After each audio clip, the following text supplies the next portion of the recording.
This is Binghamton Now on News Radio 1290 WNBF Binghamton and WNBF.com. At Humana, our Medicare Advantage plans give you coverage and care you can count on, along with guided support to help you feel your best. You could have a plan with a $0 premium or an all-in-one plan that may include medical and prescription coverage, as well as routine dental, vision, and hearing. Learn more at gethumana.com. Humana, a more human way to healthcare. Humana is a Medicare Advantage HMO and PPO organization with a Medicare contract. Enrollment in any Humana plan depends on contract renewal.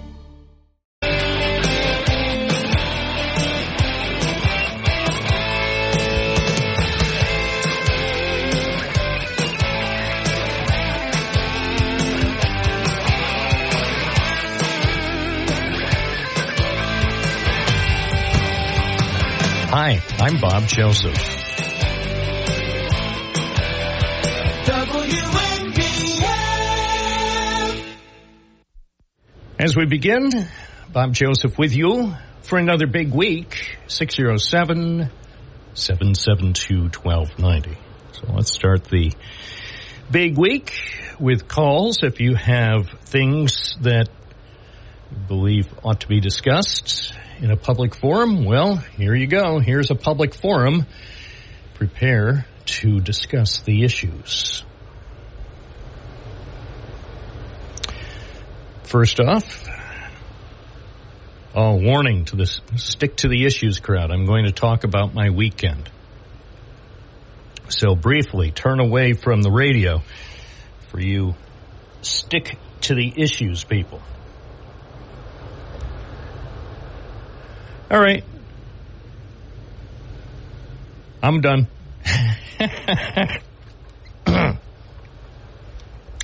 All right, now back to the issues. The presidential campaign winding down.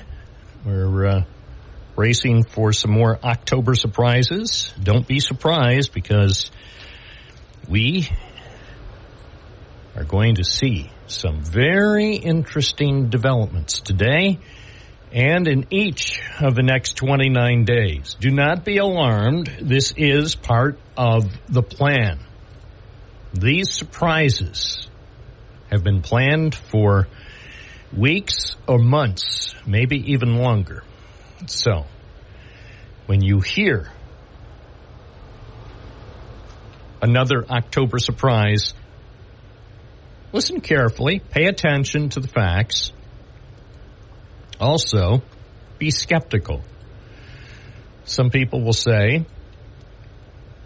it's designed to help one candidate over the other. Or some will say it's clearly designed to harm the reputation of one of the candidates. Maybe that's true. But be skeptical. Rely on multiple sources. And remember now, thanks to the miracle of AI, just about anything, audio, video, still images, just about anything now can be faked. So there will be real October surprises, and I'm sure there will be some fake October surprises. But that's what makes it all the more intriguing. So this is the first election where AI is going to be one of the players. So it's just the way it is. Can't change it. AI is here to serve us, to serve humanity. 607-772-1290. Enjoyed some of the music at Owego Porch Fest on Sunday. A lot of great artists. And I'd like to point out in particular the high school students, Owego Free Academy students, making the band, MTB. I didn't hear their entire performance on Main Street in Owego, but I heard much of it, and very impressive, always impressive. As they keep that tradition alive. MTB in Owego. It's 9:14. Let's take a call, shall we? Good morning, WNBF. You're on the air. What's your first name? Where are you calling from? I'm an anonymous Trump supporter from Binghamton. Good morning. By the way, did they ever rename Main Street in honor of our 45th president? No, they shouldn't. They didn't. And for a cost of peanuts, they could have brought notoriety to Binghamton and additional economic activity. One can only look at the Trump vendors, which you did a story on, and that's economic activity. That's exchanging money and paying bills and things like that. By the way, this might be going a step too far, but I submit to you, Mr. Anonymous from somewhere in America, I submit to you, if Binghamton had renamed Main Street, even if it was just a portion, not the entire stretch, but say 2 or 3 blocks of Main Street, especially near the high school, say from the Court Street Bridge down to the Masonic Temple, even that small part, if it was renamed Trump Street, I submit to you, Donald Trump would have been here.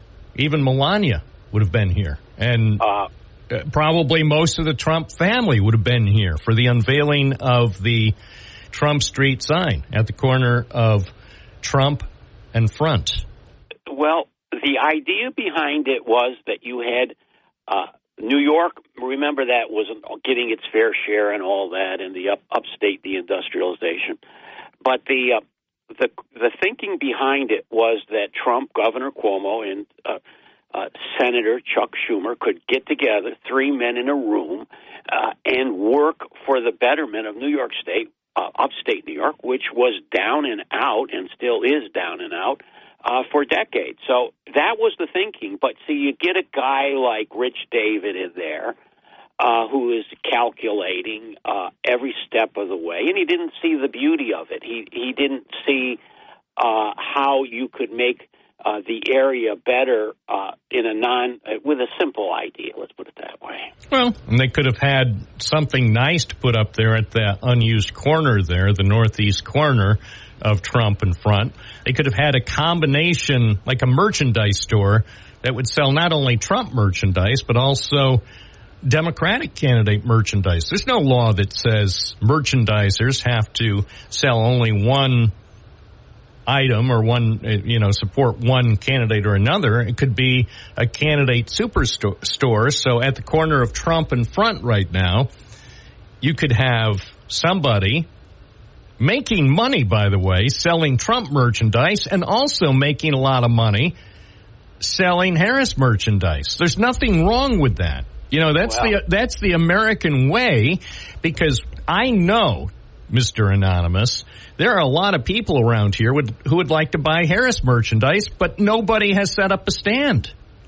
Well, I mentioned this when Trump was president, and I said, what kind of city council is this? What kind of government building is this when you don't have a picture of the President of the United States? So you see, if they went along with me and put that picture of Trump up in an 8x10 frame, there'd be a picture of Biden up there now. So, yes, you're right. And then who knows, on January 20th, 2025, they could have brought out, they might have been able, if they had put up a Trump picture, they might have been able to save money by putting Trump's picture back up on January 20th, or maybe they'd have to spring and spend $50 to get a picture of Kamala Harris. Either way, it would be to honor the person who is the leader of this great country. It's not a political thing. It just shows an honor for the person who's in charge for a 4-year period. Yes, and what I called about, if I can just mention it, is how morose the 1980 campaign was. I mentioned going to Nashville in early October and seeing Carter there, who and my point was he was not an inept campaigner. All you see is the clip of the debate. He was a vicious guy, capable of defending himself. But that same month, in October 1980, I was back here, and someone was kind enough to give me a ticket to a Reagan fundraiser held at the then pretty new Carrier Dome with none other than Wayne Newton, Frank Sinatra, and Nancy Reagan. And I wanted to see the Dome, so I went up there. And it was not even though it was actually days before the election, it was not a festive affair. Nancy Sinatra had been in Syracuse for the State Fair maybe 4 or 5 years before that, but the performances were good, but the sound wasn't that great. But Nancy Reagan took to the stage, and it was very strange, very odd. The Dolly term comes up. But what I'm getting at is that campaign was, you would have to have lived through that period of time to realize how bad things were. I mean, everywhere you went, whether it be New York City or it was like midnight in America. Yeah. 1980, and see, that's the benefit of those of us who are older than some people who might be listening, is we have the benefit of having lived through that, and we got through it. But I got to tell you, Mr. Anonymous, got to tell you, this country went through some tough times, say from the mid-'60s into the 70s. I mean, it was bad when a president, and by the way, I always respected Jerry Ford, but I still, to this day, shake my head about whip inflation now. I mean, it was some kind of a Devo song. He's sending out these, send a request to the White House, and we'll send you a button that says win, red button with white lettering, win, whip inflation now, just whip it. Come on. Is that and again, Jerry Ford, I think, truly was the president America needed after the untimely resignation of Milhouse Nixon. But, so he was a transitional president, and even though many Americans still question his decision to pardon his predecessor, personally, I think it was something that just had to be done to get the nation moving forward out of the morass that was Watergate. Well, it did begin there, and Nixon didn't do us any favors by going off the gold standard. And but he did. Thanks to Richard Milhouse Nixon, we have had the cuteness and the cuddliness of Chinese panda bears. Yeah, and as well. And that alone, by the way, if people want to know why certain commodities, I mean, you look at the appetite of those panda bears, and it's no wonder certain bamboo, the price of bamboo has soared over the last half century, primarily because of the commercialization of the Chinese panda bears by America. Well, I'll bring my machete and go down to the river and, chop some up for you. Look, just 2 quick things. Magnus Energy, IM3 New York, is the gift that keeps on giving. I heard from my friends down under, and a case was resolved where a financial journalist, he writes for the Australian among other papers, David Ross, was assaulted at the Magnus Energy, this is the IM3 New York investor, annual meeting. And what happened was there was a guy who had a substantial position in Magnus and didn't like David Ross's exposés on IM3. David Ross was voting shares on the cell phone. You could vote in real time at the annual meeting, and this guy came up to him and assaulted him. I guess he's on good behavior release. The case was resolved. But another interesting thing that people might not know is that there's a civil case in New York against Aon Insurance. I don't know if that's how you say it. But apparently, actually, in 2022, IM3 New York engaged in a transaction where they sold intellectual property bonds or whatever, and securitized notes, and they raised, I guess, $100 million on it. Now, Now, with any intellectual property, it's a question of what's this thing worth. And the promoters of this had insurance with a Chinese company, Vesti2, and that was a multi-billion-dollar financial collapse because the letters of credit that they were issuing were totally fraudulent. They just took the premiums and routed it through the Bahamas for their own use. So here we have this company that nobody seems to know what's going on with it, that was founded and financed by Binghamton University on the campus, and then with great fanfare went to Endicott. And what's the odds, Bob, of this company continuing to be in the limelight? And nothing is absolutely said about it, even though the news essentially increases about it worldwide. So, I think it's time for people to they were going for a $750 million grant. They had Chuck Schumer on their side. But here we have this, and the crux of the intellectual property sale or whatever, securitization, whatever it wasn't actually a securitization because a letter of credit is not a security, I guess. But the crux of it is that who got the $50 million or so that they got from that was supposed to go to the expansion and the operation of the lithium battery plant. So I don't know. I just think it's odd, and I think it's strange that if this is really the business of business here, and they got a hold of another building for this lithium craze, that public accountability should be forthcoming at once, because when you can find out more about IM3 New York in the Australian press than you can in local media, I think that's a pretty sad situation. Well, it's a sad situation, but it's predictable. I think I don't expect in 2024 that the Binghamton-based media can do justice to IM3 New York or what's been going on here over the last several years with respect to battery development, just because we don't have the resources. But having said that, I do think the Wall Street Journal, the New York Times, the Washington Post, Bloomberg, CNBC, these are all institutions that have sufficient journalistic firepower to send some of their best people to Endicott and Vestal and Johnson City and do a story.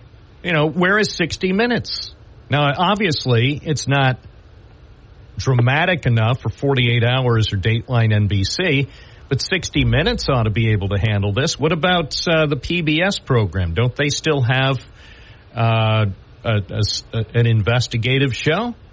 America runs on journalistic institutions.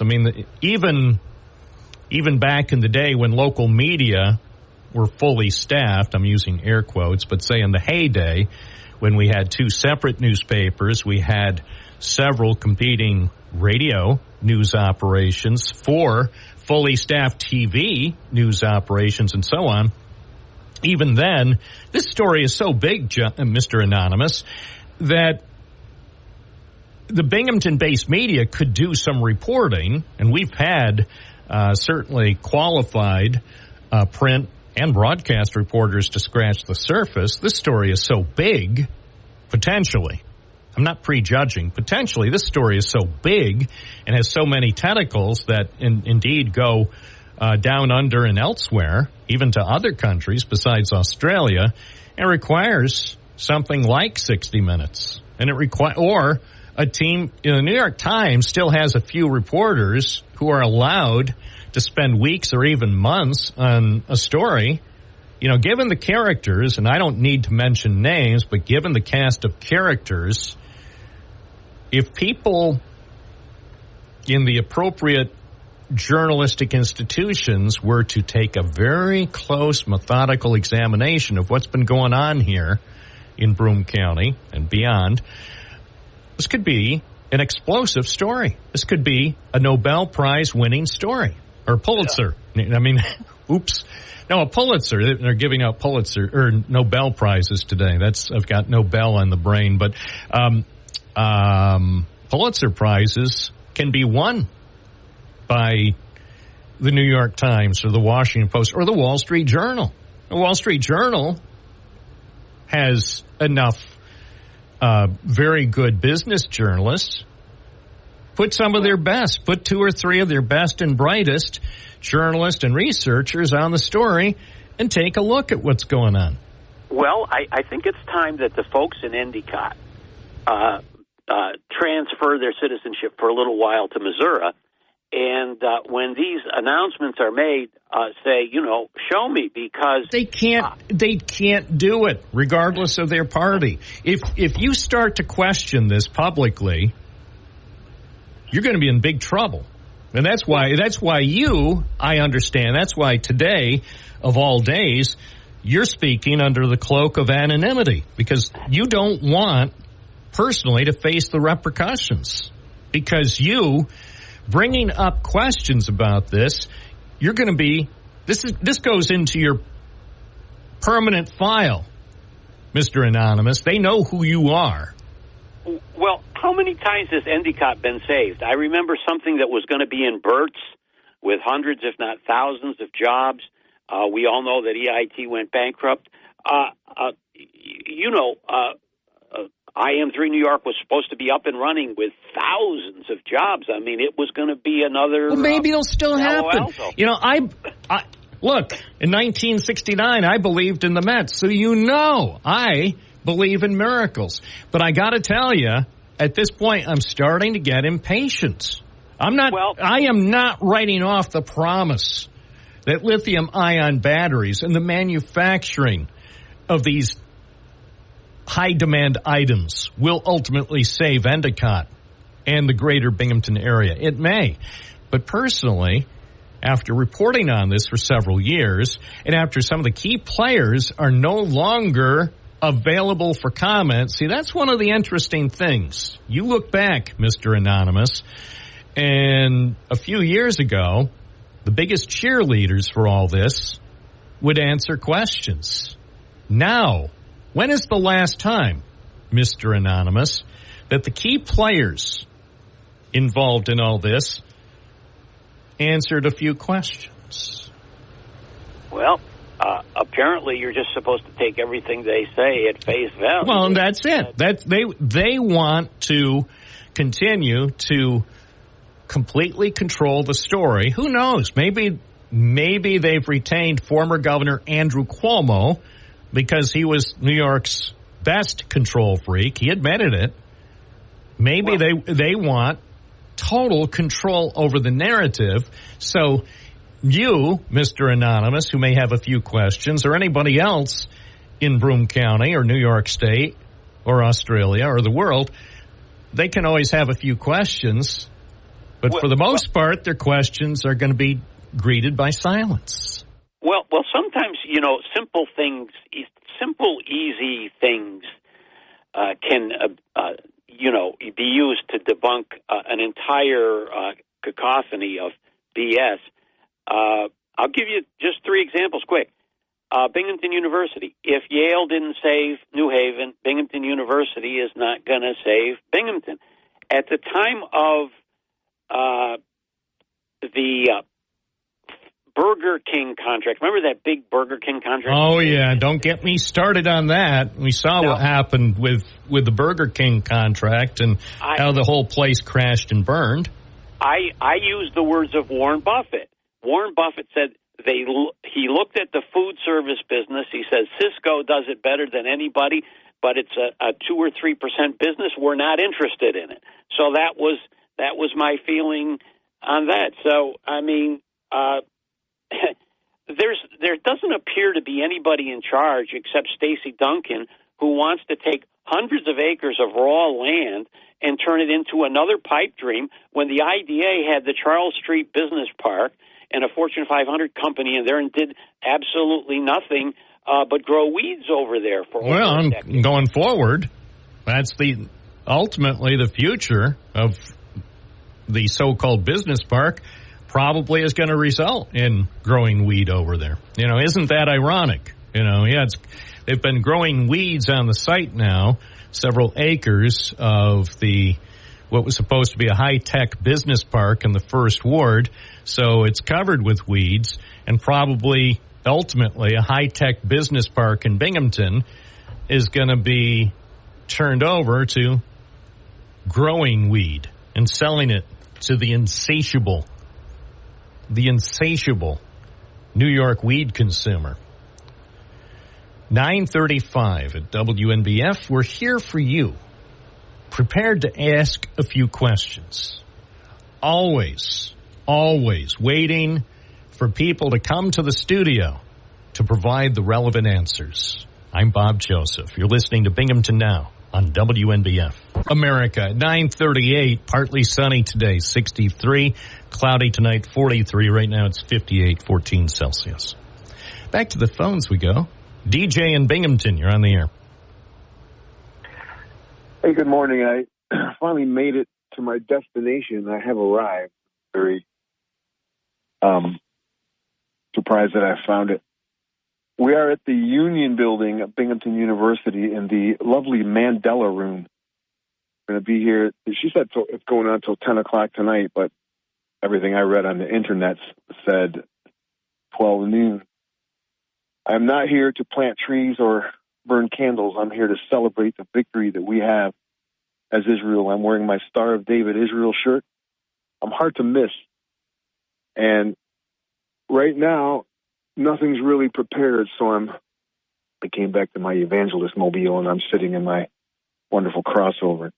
Bob, are you coming? It's going to be, when you get out of your studios, there will be plenty of time to come and get pics and videos in the Union Building in the Mandela Room. And something you should not miss, Bobby. Well, I'm sure Action News will be there. I doubt it. Action News. You know who's the Delaware Valley's #1 newscast. Action News. Oh, I'm sorry. Is this thing on? Erin Lawler's doing the weekend news now. I saw her at the parade. I said, you got to get on that front desk, girl. So now she's got a full Action News. All right. Well, they're doing great work up there on the Hill. They have there are big differences between me, where I'm in an underground bunker surrounded by thousands of tons of steel, glass, and concrete in an ultra-modern studio, and they're up on the Hill. We're up on the Hill because we're Action News. Delaware Valley's most wonderful newscast. They didn't have a Bob Bob Joseph deck when I worked up there on the Hill. When I worked at WBNG, they didn't have that deck where what's his name was fishing and caught a sunfish. You see that commercial? No. They didn't have that deck there. Remember when Jeff Glore worked there? Jeff Glore, Action News. That's where Jeff Glore. Jeff Glore and Rich David. I mean, look, Bernie Fianti, Skip Church. Oh, okay. Remember Skip Church? And every Monday through Friday, they said Skip Church, and I'm thinking, how dare they tell me what to do? Coming up next, the sports with Skip Church.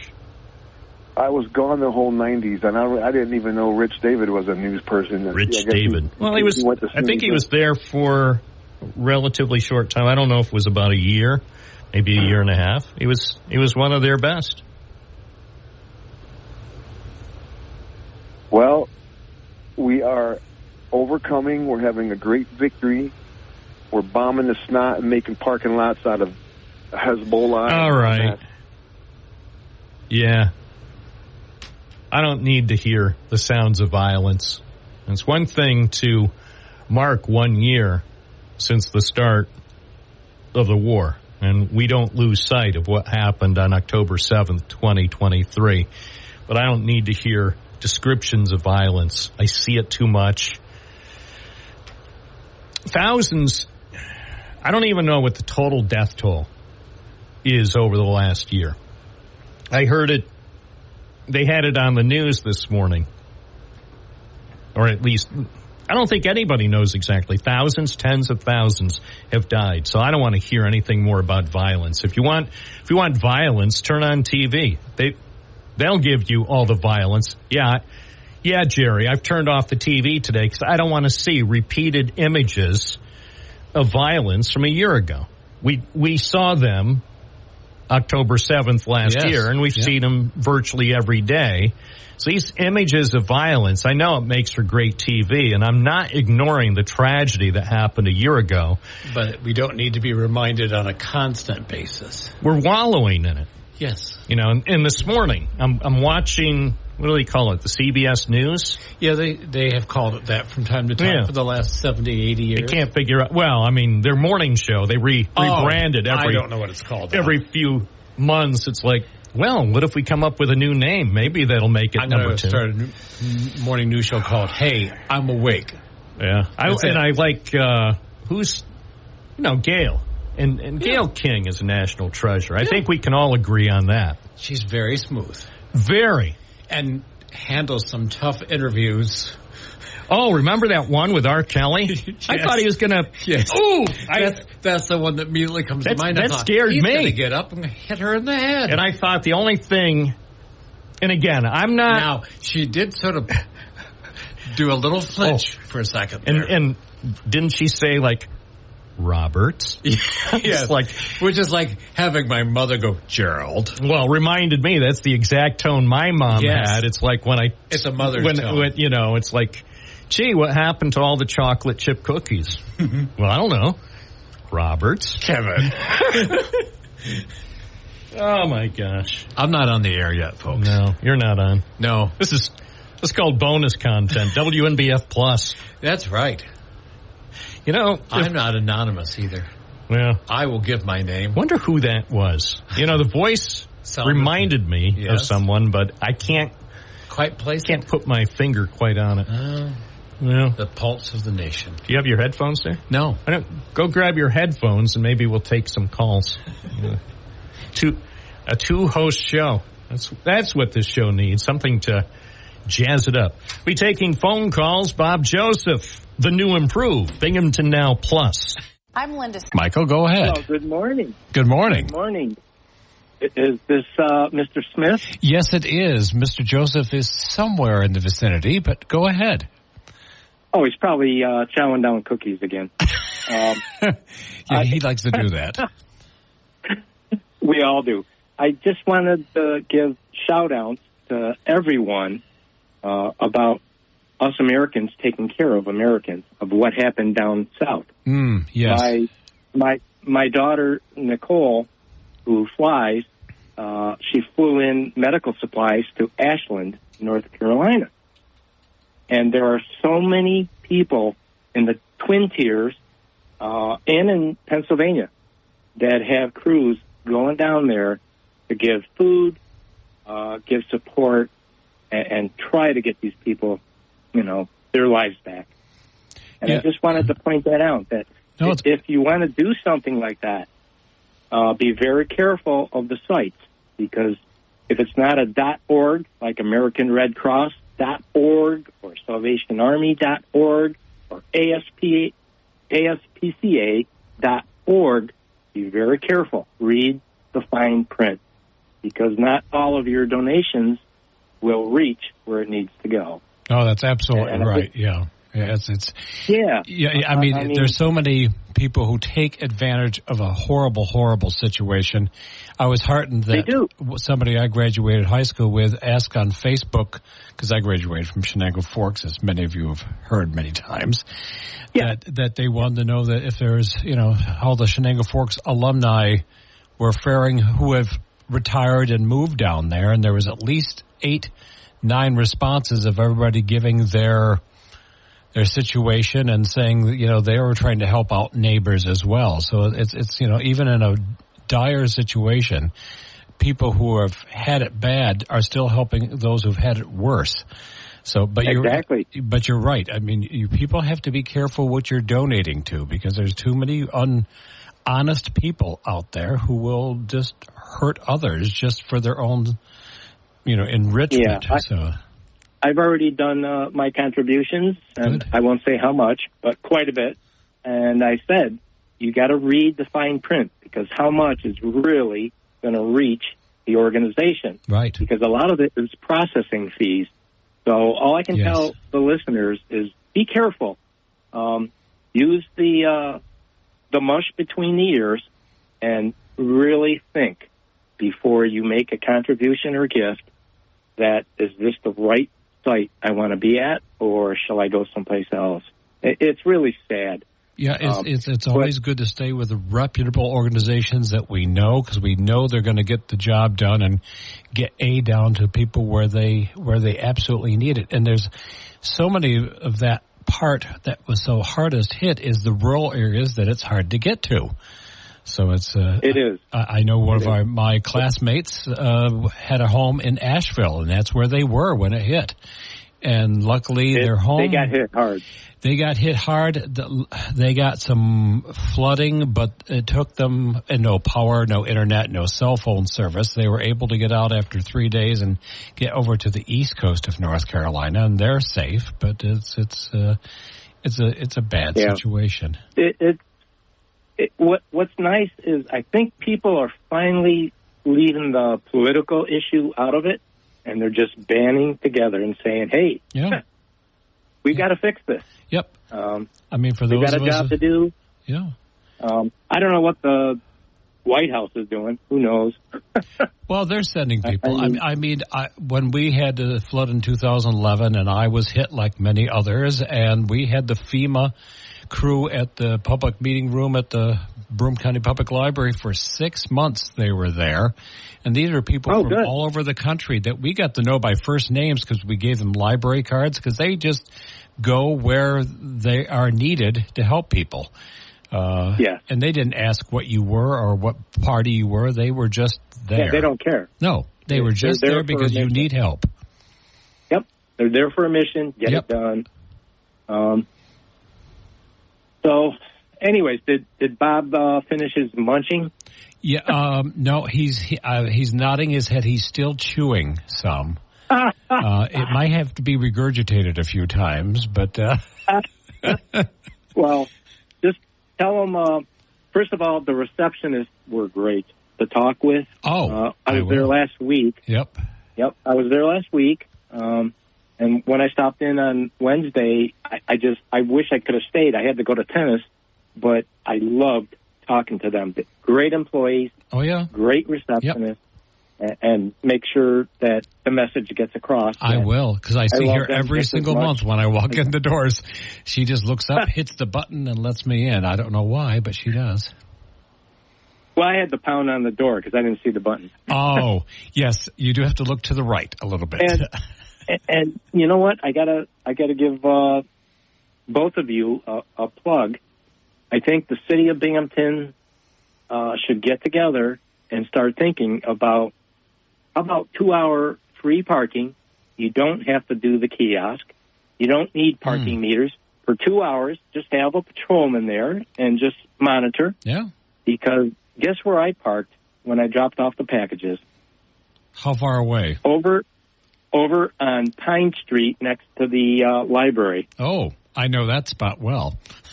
And then I walked to the studio. Okay. Because I'm not going to pay. Yeah. I'm not going to pay.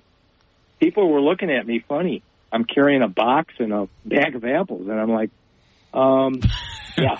Well, that happens frequently in downtown Binghamton. So it's but you know what? If Binghamton really wants to prosper, businesses would love it. Oh, because 2 hours of free parking. I know. You're really going to make Binghamton come alive. I agree. Really are. I agree. I mean, Endicott does it. It's. Oh, they do. Endicott does it. Yeah. Oh, yes. On Washington Avenue, there's no meters there. There's nothing to put money into.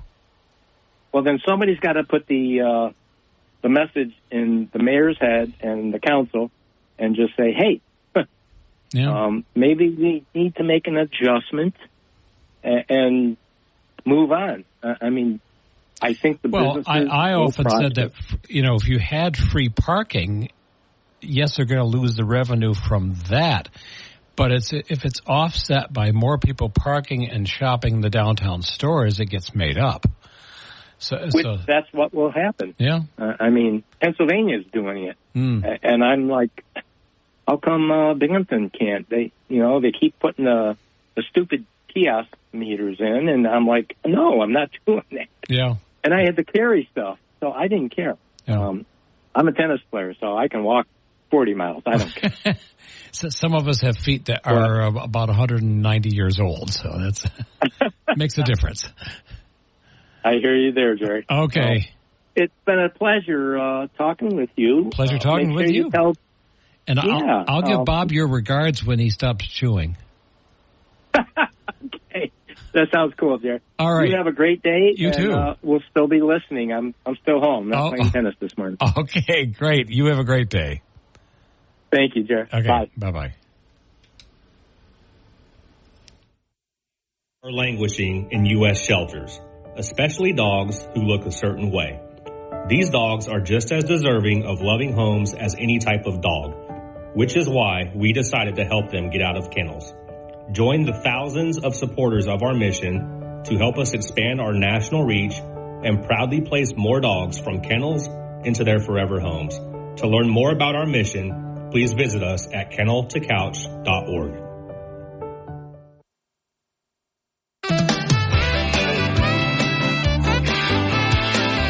News Radio 1290 WNBF.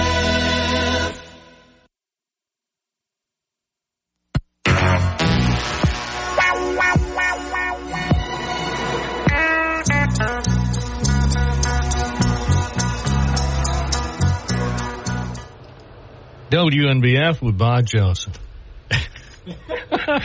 Finally. Yeah. Wow. What happened? Yeah. I had to step out for a moment. Yes, you did. Everything go okay? It went fine. I handled a call. What did I miss? We had a nice call about the need for people to donate for aid for those affected by Hurricane Helene and make sure that they give their money to worthy and reputable organizations. Hold on. I got to turn this fan on here. Hold on. Did you notice how the air conditioning... I mean, I know you it's have air October. conditioning? No. Well, we do, but... Oh, you don't have windows. For those who think Bob makes his jokes when he calls it a bunker, it's a bunker. It's a bunker. You know, the only thing missing is Archie. And Edith. And Edith. Thank you. I'd rather have Edith here. Yes, she's... No, actually, kinder. Carol O'Connor, out of character, would be fun. Carol O'Connor... Totally different from Archie Totally Bunker. different from Archie Yes. Bunker. All right. Well, I think we all have learned something today. Yes? What is that, Bob? Mainly, the show can go on without me. I can just keep talking.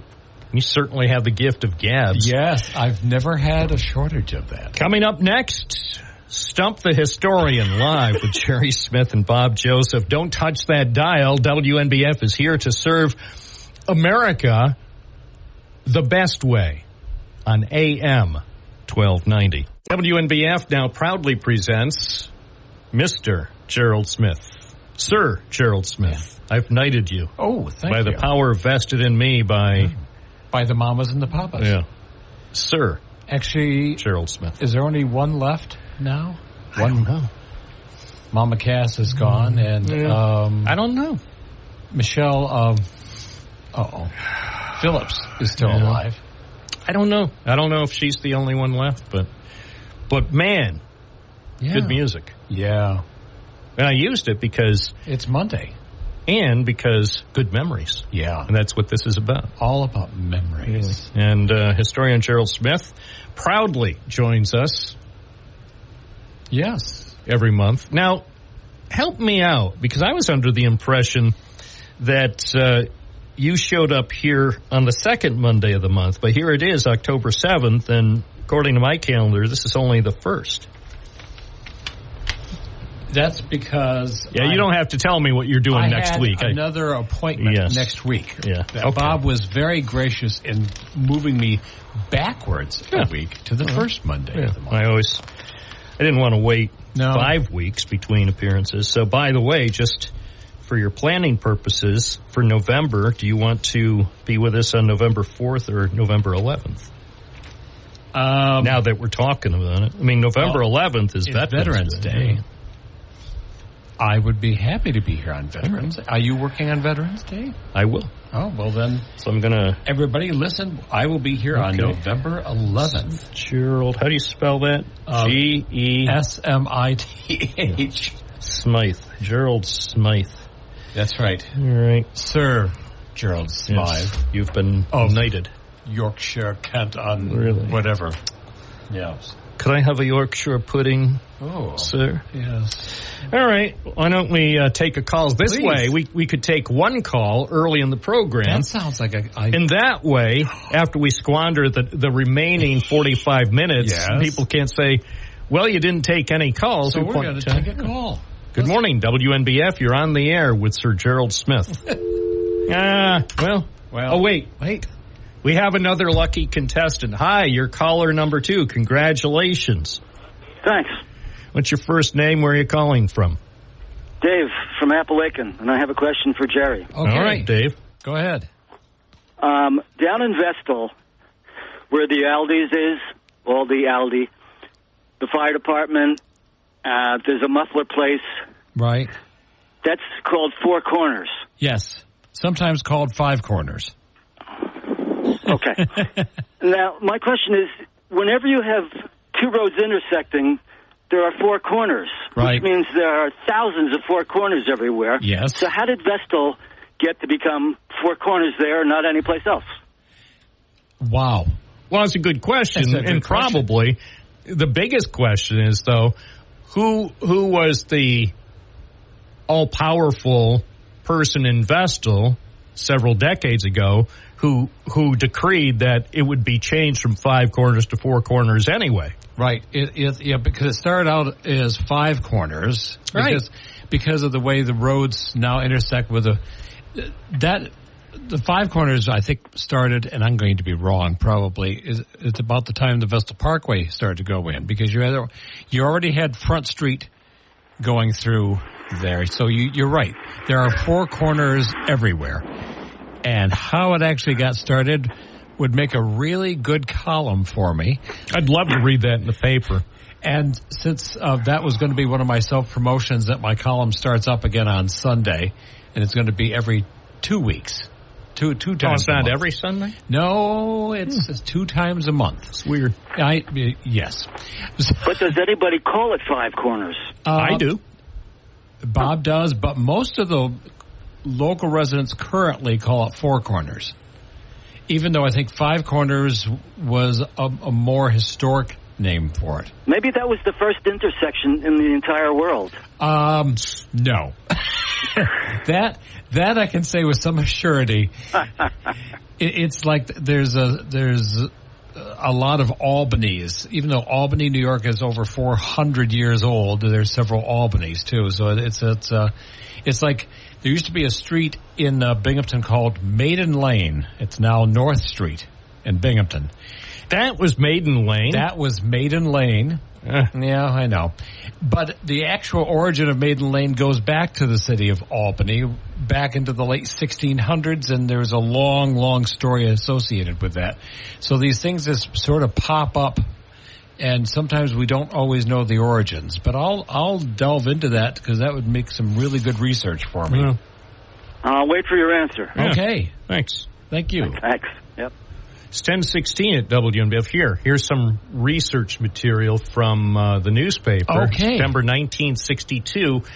It appears, this is just a quick search, so your research may show something more, but it seems to me, doing a quick check, the first time that Vestal and Five Corners appeared in the evening press was in September 1962. And it has, of course, it was done by the Endicott Bureau Chief. You wouldn't by chance know who the Endicott Bureau Chief is now? I don't think they have one. I bet they will after Washington Avenue gets completed in about a month.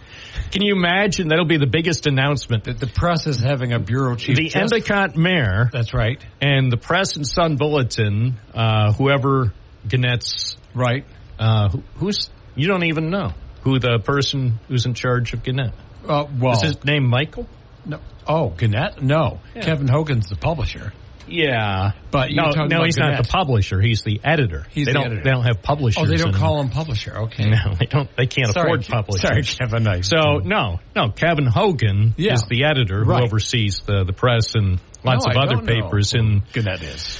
In Gannett's Atlantic division. Mike Reed. That's the CEO. So wouldn't it be nice if Mike Reed, the chief executive officer, showed up on Washington Avenue when they cut the ribbon? Because they will have to cut a ribbon, don't you think? Oh, they should. After all this time? So they announce the mayor, the county executive, right? The assembly member, state senator, right?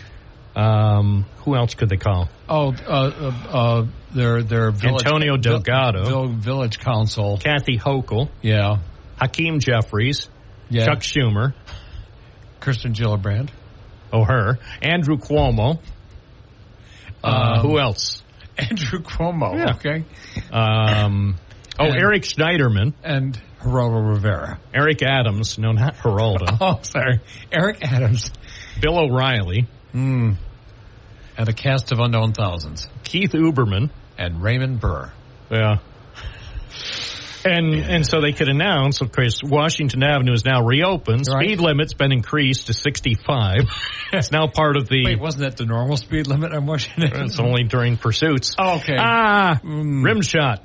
And the police chief is just shaking his head and say, Bob, don't do this to me. And they're going to have a bureau, a press bureau. Yeah. They could go put it back in the old newspaper offices because the building is still there. Where WE&E used to be. Oh, I just drove by that this morning. Well, that used to be where the Endicott Bulletin was. Yeah. And the ticker tape and the news stories coming across the wire. Yeah.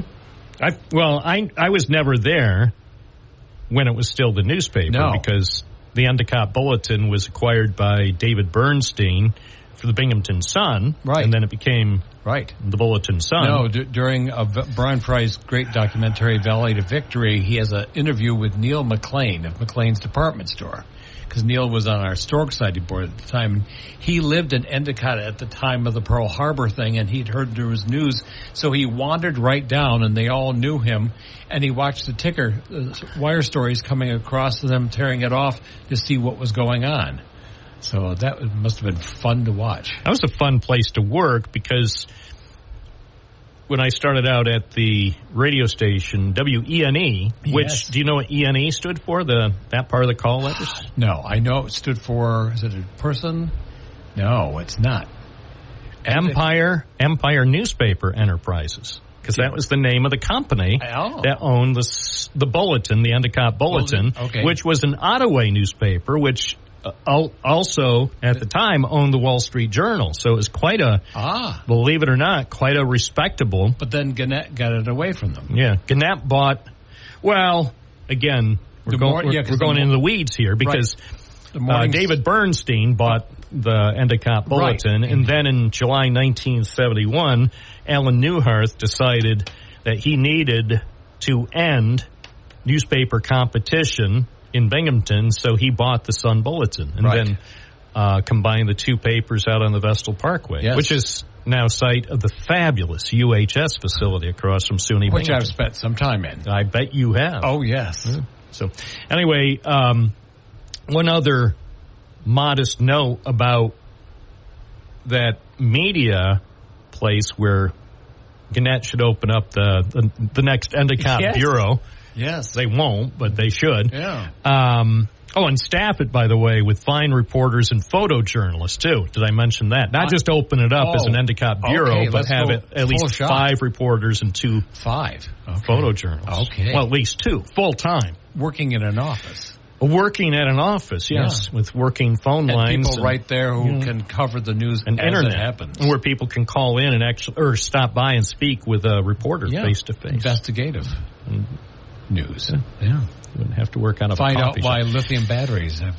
Well, that'll be especially because with everything going on with, and if Endicott does become the news, the explosive growth of jobs at the battery you're factory. You're going to need news coverage. Absolutely. Yeah. You don't want to have to drive all the way from your apartment. You just walk out on the sidewalk and stop the officials. So, and I know I've mentioned this at least once on the program, when the newspaper, the Endicott Bulletin, somebody, I don't know exactly how the fire started.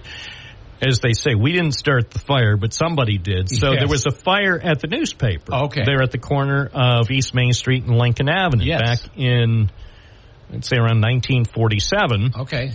And sadly, they weren't able to use that facility for about a day or so because of some of the fire and smoke damage. It was actually a lead pot that caught fire back when they used lead type. And what they did, believe it or not, David Bernstein with the Binghamton Sun printed the Endicott Bulletin in Binghamton until they could clean up the mess from the fire. Okay. And then what they did while they were still cleaning up the mess from the fire in their newspaper office in Endicott, they moved next door to what was going to be the new broadcast center for WENE, because WENE had not yet started to broadcast. So newspaper employees from the Endicott Bulletin actually used the radio station facility first, since the construction was completed. So they used that for, I guess, a couple of weeks until the repairs were made to the newspaper offices. So now you know the rest of the story. That's right. Paul Harvey. Good day. Good day. All right. Page 2. Page 2. If I had something here I could rip up, you could hear. Yeah. That's right. All right. Let's take another call. Okay. This is a lot of fun. Yeah. 1024. Hi, WNBF. You're on the air with Jerry Smith. What's your first name and where are you calling from? Did you ever wonder why you guys don't get any calls? No, actually, I don't wonder, and I don't care. What's your question? Why don't you talk about Israel and what's going on today? Sorry, DJ. Yeah. He called earlier. He called last hour to talk about what happened a year ago, and we haven't forgotten. No. This is a show about local history. Yeah. So, and he ended his call, sadly, by talking about just unspeakable acts of violence, which, well, that's when you came in. Yes. We were talking about how it's unnecessary to go into talking about graphic discussions and depictions of violence on the radio. If we want that, that's why we have TV. That's why Fox News. This is to talk about local history and local issues. Obviously. Dealing with our history.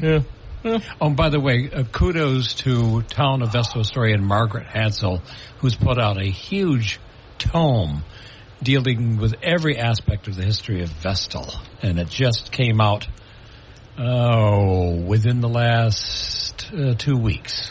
Oh, really? Yeah, she dropped off a gift copy to the Tioga County Historical Society while I was there and took a quick tour of the museum. I am going to invite her. I didn't realize she was working on a project. This is about, I forgot to look at the number of the page count, but it's over 400 pages. Oh, my. Yeah, okay. This is everything you always wanted to know about a Vestal that she could answer.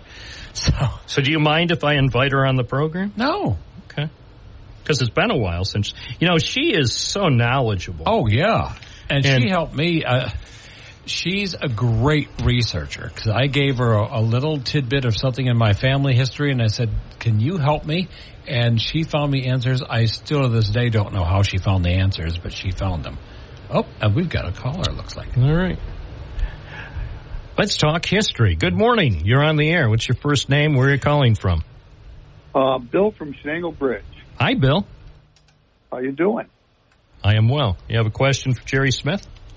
Yeah, I just wanted to know how some of the roads in Broome County got named, like African Road and Monkey Run Road in Port Crane. Okay. Oh, you want me to tell you the answer? Okay. Well, I would like an answer. Yes. Sure. Actually, I do know the answer to those. Of course he does. Thank you for the call. That's a great question. Yeah, African Road started when, from what we can understand, there were 3 newly freed black families. Slavery was still legal in New York State in a kind of a weird system up until the late 1820s. And after that, these were now what we'd call manumitted former slaves. But they had been slaves in Broome County, and they relocated to what's now the town of Vestal into what you can guess is called African Road. We know one was the Cruiser family. The other 2, the names escape me. But they were there for a while, and that's how that name started. Monkey Run Road started with a sort of a Billy Sunday type itinerant preacher, fire and brimstone type preacher in the 1920s. And he would go from place to place giving like Bible tent evangelistic meetings. And in this case, it was in the town of Fenton. And it was on a local farm in a sort of a dirt road leading up, which really didn't have a name. So he told them to tell them that on the poster that it was going to be held on the Monkey Run Road. Now, I heard that story many years ago, and I thought it was a bit apocryphal until I went to a historians' convention, and 2 counties away in Chemung County, they also have a Monkey Run Road. There are, in total, 5 Monkey Run Roads in New York State, all with the same story of this itinerant preacher. Everywhere he went, he would tell them to say that he was preaching on Monkey Run Road. What it means, we don't know exactly. It doesn't seem to be any sort of biblical connection that we know of, but that was his sort of fluke, and it only occurred that to all of us once we started meeting with each other that the same story persisted all the way across from here, all the way across to western New York. So that's where Monkey Run Road came from. Wow. Yeah. Well, now I know. Yeah. So there.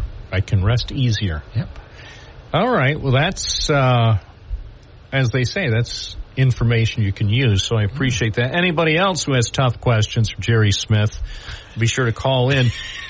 Operators are standing by, 607-772-1290. Remember, with every $10,000 pledge, you get this beautiful blue and white cap.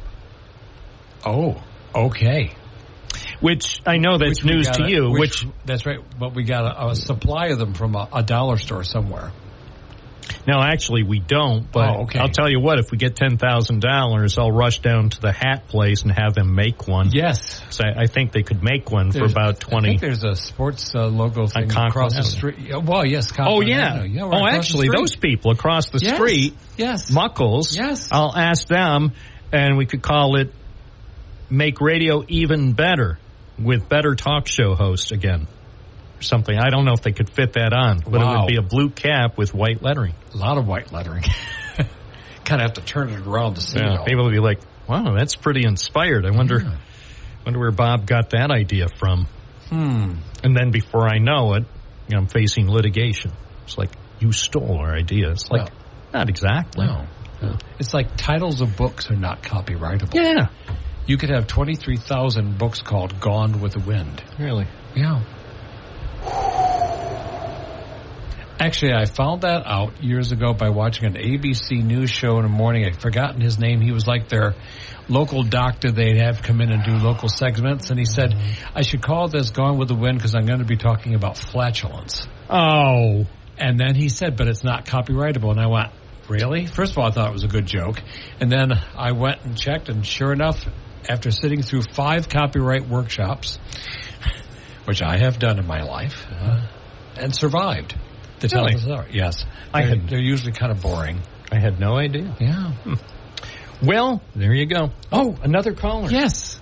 Hi, WNBF. You're on the air. What's your first name? Where are you calling from? Hi, this is Colleen from West Windsor. Hi. I'm calling to ask Jerry if he knows of any history of maybe dealing with Indians up in Shenango Bridge, just like down from the elementary school from the time. Well, first of all, the Native Americans that were here, the village that we know as Otsoningo Park, that actually sort of migrated up and down the river over the many generations. But they certainly hunted all through that area, up to they would use the rivers as their source for transportation and for life, water to sustain themselves. But they also hunted there.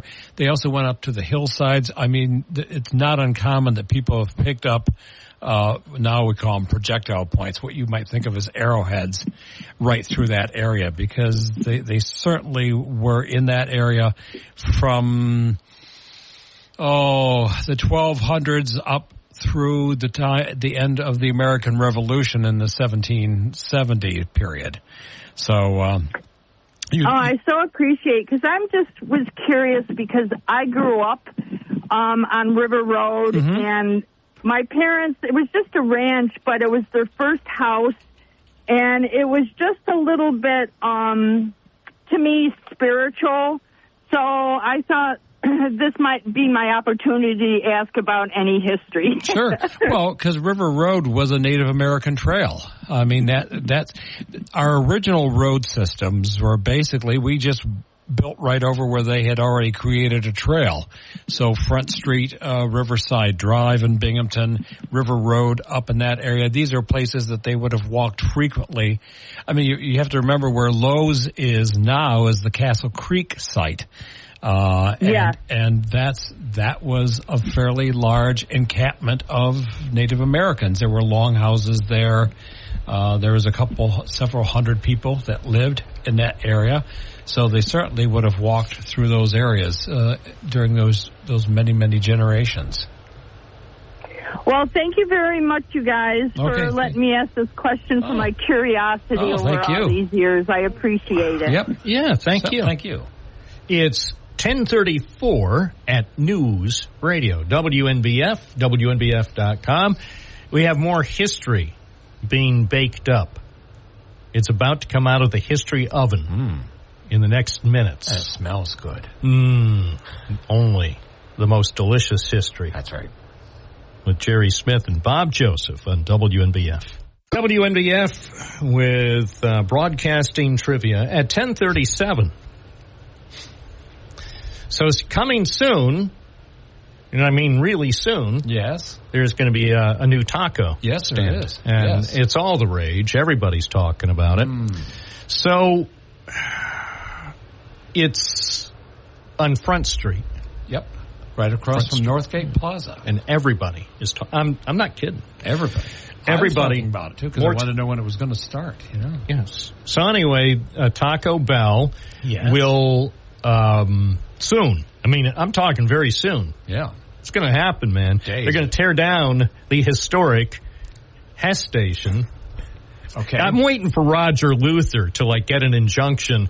No, that's a former Hess station. There's a lot of history there. There's a lot of former Hess stations. Can you imagine the Preservation Association of the Southern Tier decides that's the last standing former Hess station, the people that made the Hess truck so popular. Can you imagine?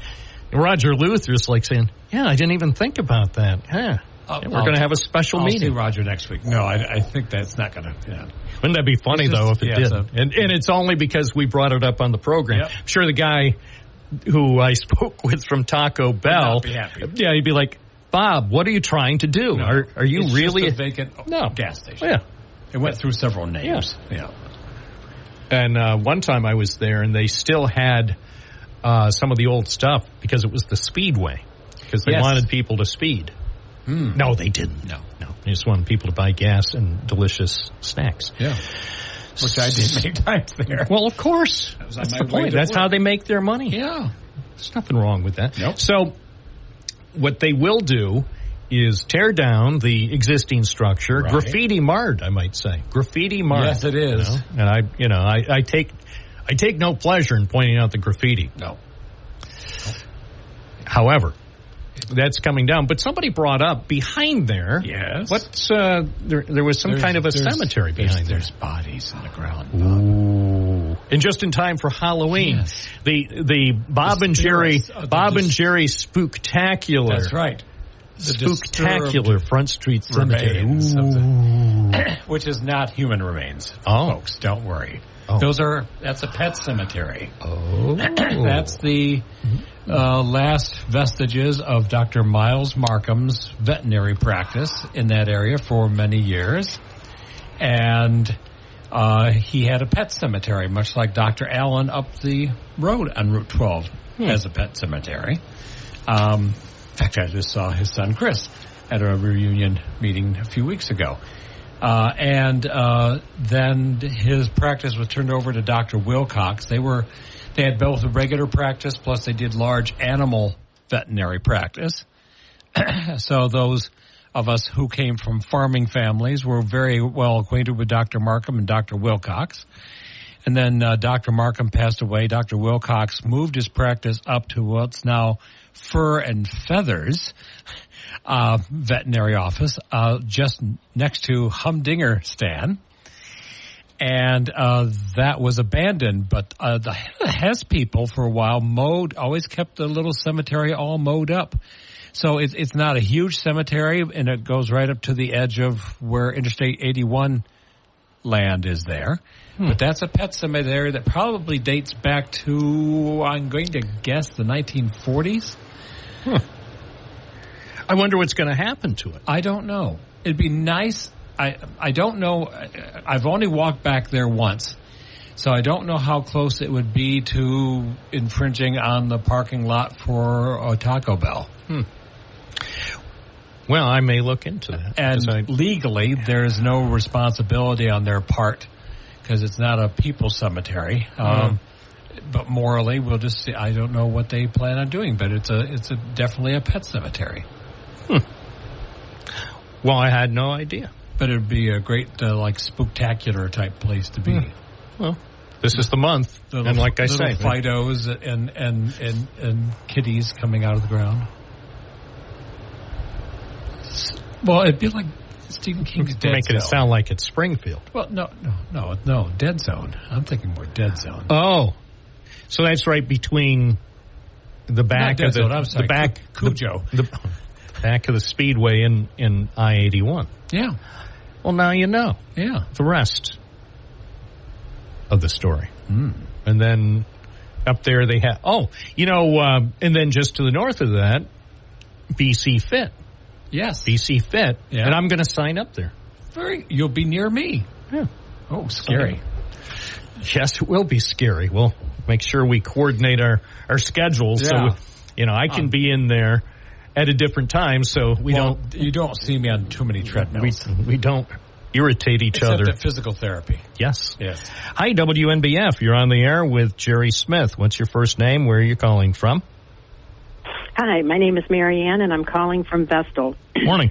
I always wondered what happened to the sign that said Sing Sing Road that was, I believe, it was 17 West around the Horseheads area. And it was sort of like I always looked for it when we went out west, and all of a sudden it wasn't there anymore. Oh, I remember it. Right. Any idea? Until you just said exactly where it was, I thought, you're right. And I don't know why, and I don't know where the sign would have gone. In fact, I just had a discussion with somebody about how Horseheads got it. So there definitely is Sing Sing Road in Horseheads. Yes. And it's still there. It is. Yes. Yeah, there are a lot of homes just punching it up. My guess is the sign probably was removed at one point when they were doing highway redesign or changing some exits. But I had forgotten about that. But yeah, now that you mentioned, so I don't know. I can't see any information about when the sign disappeared. Prison gets its name from the town that it's in, which is Ossining. Yeah. But that's and that's one of your better prisons. No. Yeah. they say. I was just always curious. Yeah, you're right. Something I always looked for. But I think probably when they widened that, when they turned that stretch of 17 into 86, because they had to do various things with bridges and overpasses. Oh, right. But you're right. I remember seeing the sign because we would go out that way to like Arnott Mall or something like that, and you would see the sign. Right. Yeah, it was just something. Oh, thank you. Well, great question, though. All right. Oh, we have an answer. And according to the Internet, okay. Of course, the Internet uses reliable sources or AI, and AI can make up whatever it wants. Yeah. But according to this, credited to a website, Joyce Tice. Sing Sing Road got its name. Tice. Yeah, well, she's a historian out there. Yeah. So there's credibility. Okay. Sing Sing Road got its name from Sing Sing Creek. This name of our road, creek, and schools is explained in an article for the Chemung Historical Journal. Mm-hmm. So, Marianne, if you Google just how did Sing Sing Road in Horseheads get its name, you can get that article. It was posted by historian Joyce Tice. Yeah. And there are a couple of other stories about the origin of Sing Sing Road. So now we know. Yeah. Thank you, Joyce. 1045 WNBF with Bob Joseph. More coming up with legendary historian Sir Gerald Smith on WNBF. See? Yeah. Good radio. Good radio. Not like the Good rest. times. Good radio. Ooh. Good times. Great oldies. That's right. All the time. So there's a building. Yes. On Main Street in Johnson City. And there's a few of them. Yeah. I call it the old Johnson City High School. It's 435 Main Street. That's because it was the old Johnson City High School, also known as Nye Penn Trade Center. Yes. Yes, it is. So here's the thing. Yeah. What is the deal? Let's talk about the history of the school because it's one of the older schools, albeit it's no longer in use as an educational institution. Nope. But what do you know about that school? It has the same birthday as Binghamton High School and UE High School. All three high schools opened up the same day in 1914, I think? No, 1920. 1915. September 8th, 1915. I'm the only person, to my knowledge, who actually visited all three schools on the 100th anniversary of their opening. Yes. It was Labor Day 2015. That's right. It was Labor Day. Now, the interesting thing is only half of that building opened up on that date because they had run out of money to complete the building, so they opened up half the building, the main entrance, and then the section, I think that was to the west. And then a year later, they completed the other half of the building, which is what you see today. Right. So it served as a high school until I've forgotten when the new Johnson City High School opened up, and it was in the 60s somewhere, I believe. 1970. The new school opened. And this was genius. Whoever came up with the address for the new high school, 666 Reynolds Road, I thought that was genius. I thought the Johnson City Board of Education, they could have picked 664 or 670, but 666. Ooh, yeah. Especially as we head up to what did they mean by that? I don't know. America's most haunted high school. And then Mike McKilligan bought the building and converted it. He had a tool business. I think that he operated out of the gymnasium portion, and then there were shops in the other portions. Well, shops, businesses. There was even a church in there for a time. There still is. Yes. Apparently. We used to shop at Killarney Cottage because they sold a lot of Irish stuff. A lot of cottages. Yes, all in Killarney. You had to travel there. But so the thing about it is, as people may have heard, the goal or the plan is to turn the old high school on Main Street, which is fairly close. It's just a few blocks west of Wilson Medical Center. Yes. It's operated by an outfit called UHS. You may have heard of them. I've heard of them. They're big. Every month. They're big. And getting bigger. And getting bigger. But so this could be potentially a very, very convenient place for people to live, whether they work at UHS or maybe Binghamton University, the Health Sciences campus. Yeah, I mean, there's a lot of growth in and around Johnson City, and with Binghamton University, plus Binghamton University owns the old Ozolid plant that they want to develop too, so that would be more people that might need housing. So, yeah, I if it was done well, because that's a solid 1910s, 1920s school. I mean, we have a number of them around that we finally found out that schools are very good structures to convert into housing. Well, especially schools that were made in the early 20th century, not necessarily schools that have been built in the last 30 or 40 years, but back when things were built the last. You look at the Harry L. School and the C. Fred Johnson School and Nichols Notch on Endicott's North Side. I mean, even the old Abraham Lincoln School in Binghamton, that's where it started, and then they realized, wow, these things are just solid. It'd be hard to blow them up, which they found out years ago when they tried to tear down the Daniel Dickinson School, and they said they'd have it down in 3 days, and it was 2.5 weeks because they're just solid structures. Yeah, I mean, these days, stuff that if something needs to be demolished, it was built in the last 30 or 40 years, that can usually be done. You know, just Gorick can bring in like a guy and use the clapper. Yes. With, the clapper in the right sequence, and things will automatically start to But these schools, I mean, I've given lectures in a couple of these, and the apartments are really attractive. I was in the Alexander was the Alexander Hamilton School. I've been in the Abraham Lincoln School.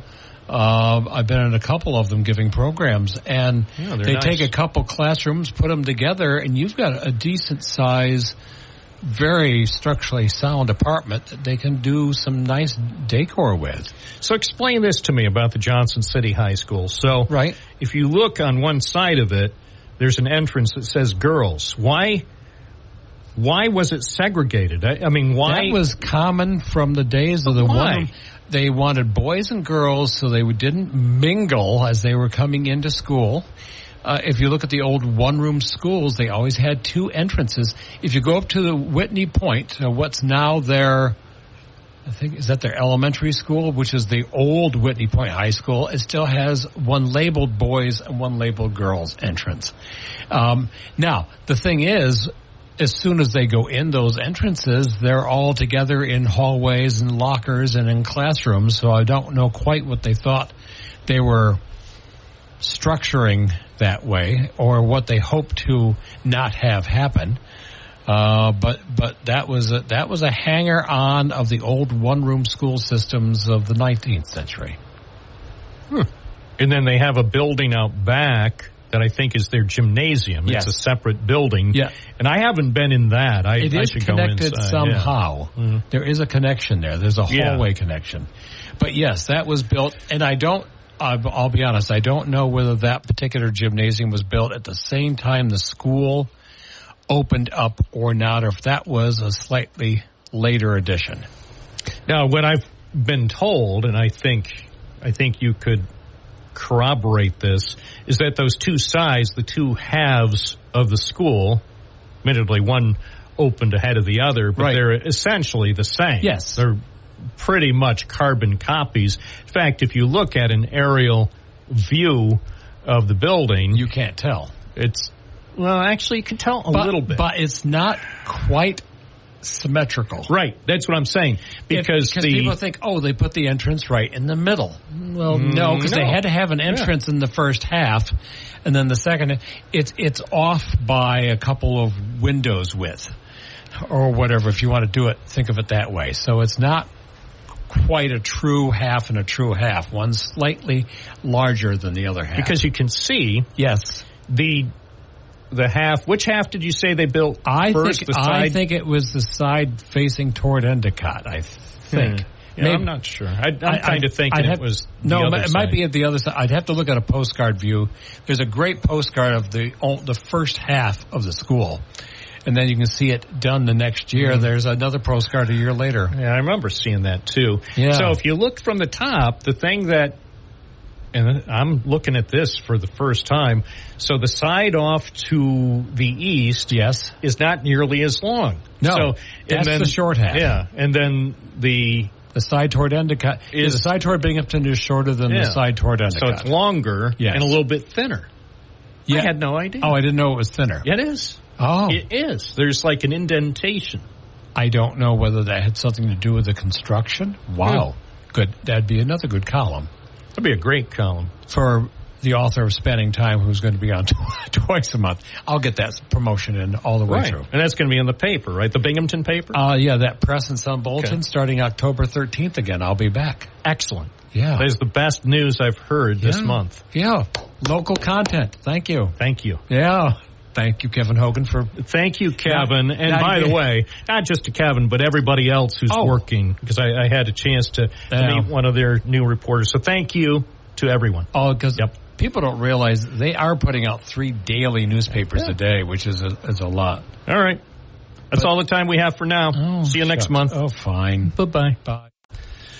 I'll be taking calls until noon for those who wish to participate. Yeah, there is no obligation. If you want to call the program, you may. If you prefer to sit back and enjoy the live broadcasting ahead, by all means, you're welcome to do that. No pressure. No pressure. So many topics and so little time. Let's take a look. WNBF.com, see what they're doing there. I like this story about the cooking oil.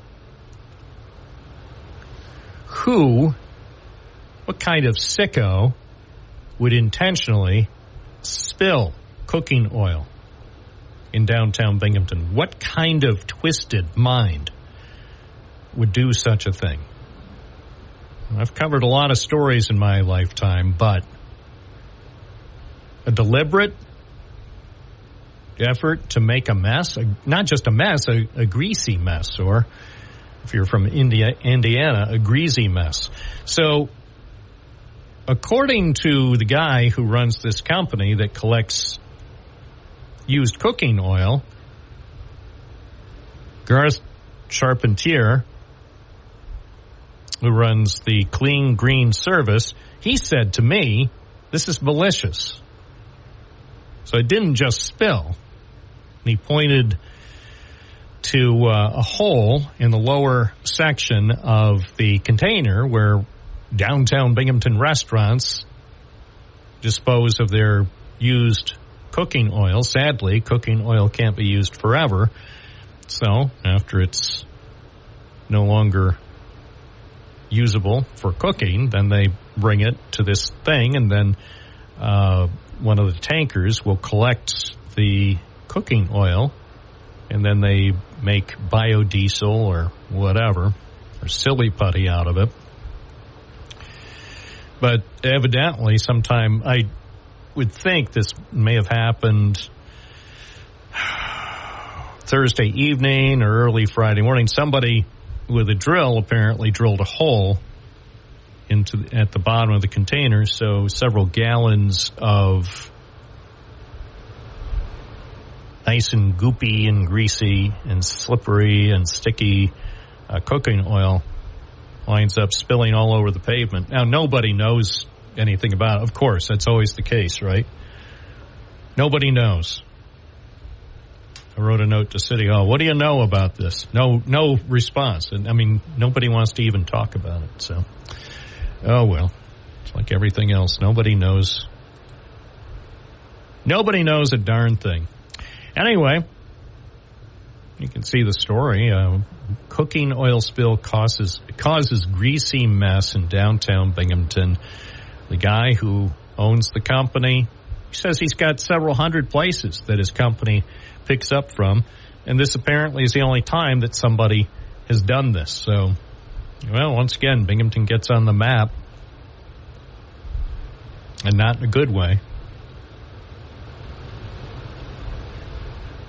So, Garth, the owner of the company, and a couple of his workers spent hours on Friday cleaning up this mess.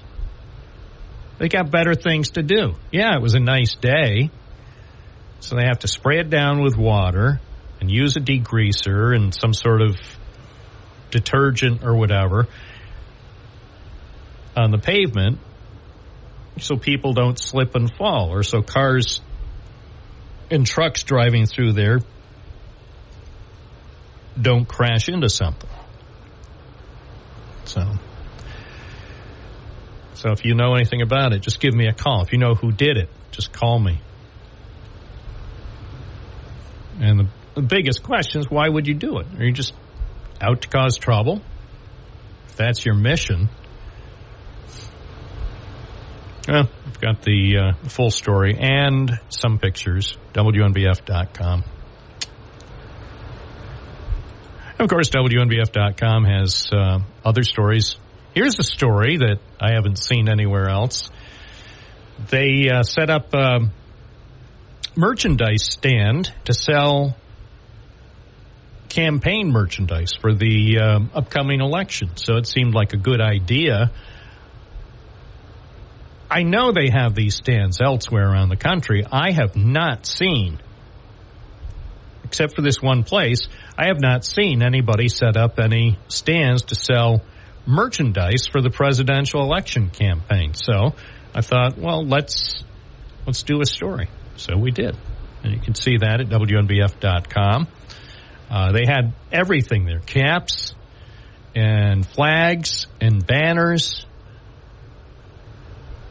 T-shirts and hoodies,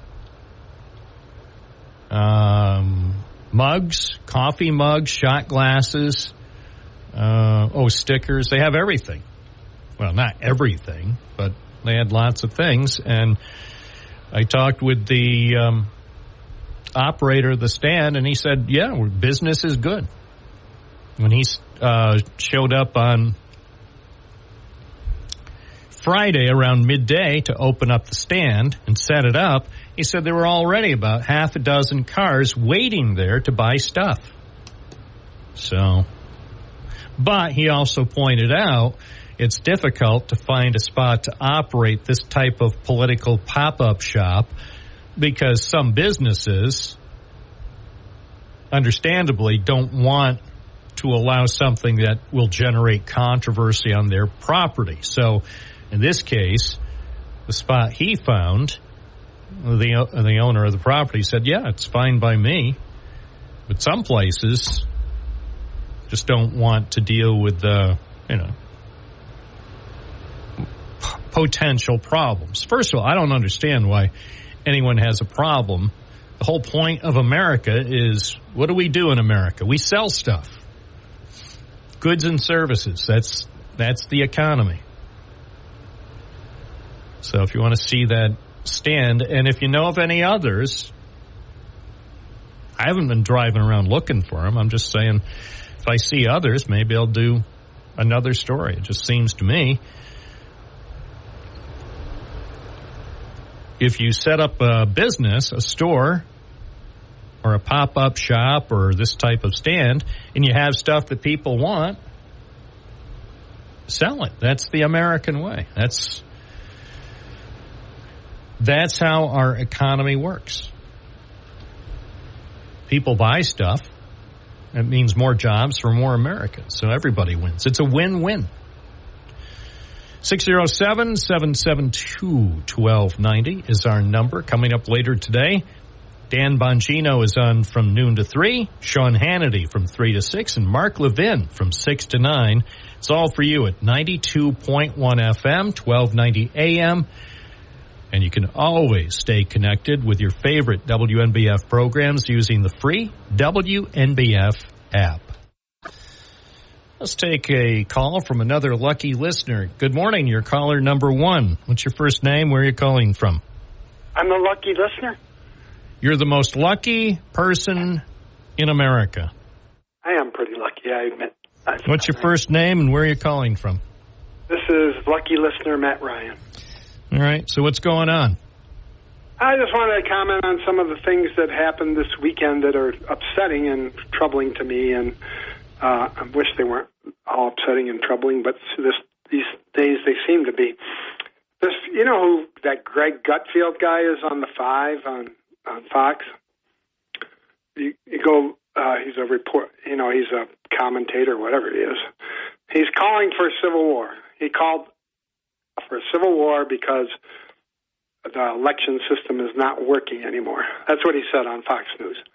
And he did it, he couched it, and the reason was because there was some looting that happened in Philadelphia at some stores, those organized looting gangs, which are obviously a problem.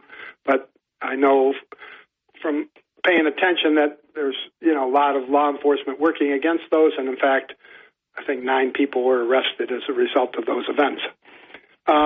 So did Gutfeld just call for a civil war now? Yes, go look at it. Well, the reason I ask is he's been calling for a civil war for over a year. This isn't new. The stories going back. This is like a chestnut. October 7th, 2023. This guy has been calling for a civil war for more than a year. He's like a broken record. He wasn't on my radar until... Yeah, I mean, by the way, just to clarify, WNBF and the host of this program, Bob Joseph, we're against civil war. Right.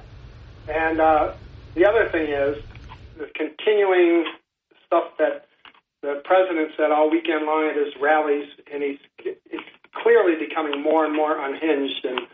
But he keeps talking about how all this money is being funneled from FEMA and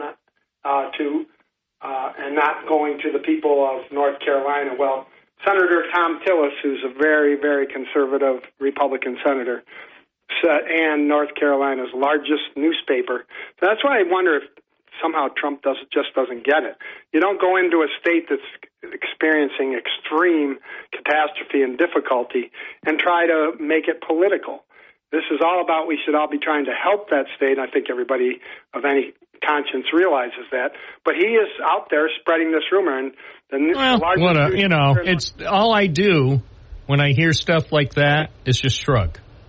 Yeah, because most people aren't buying into that. Most people know FEMA and the federal government are doing everything humanly possible to help those.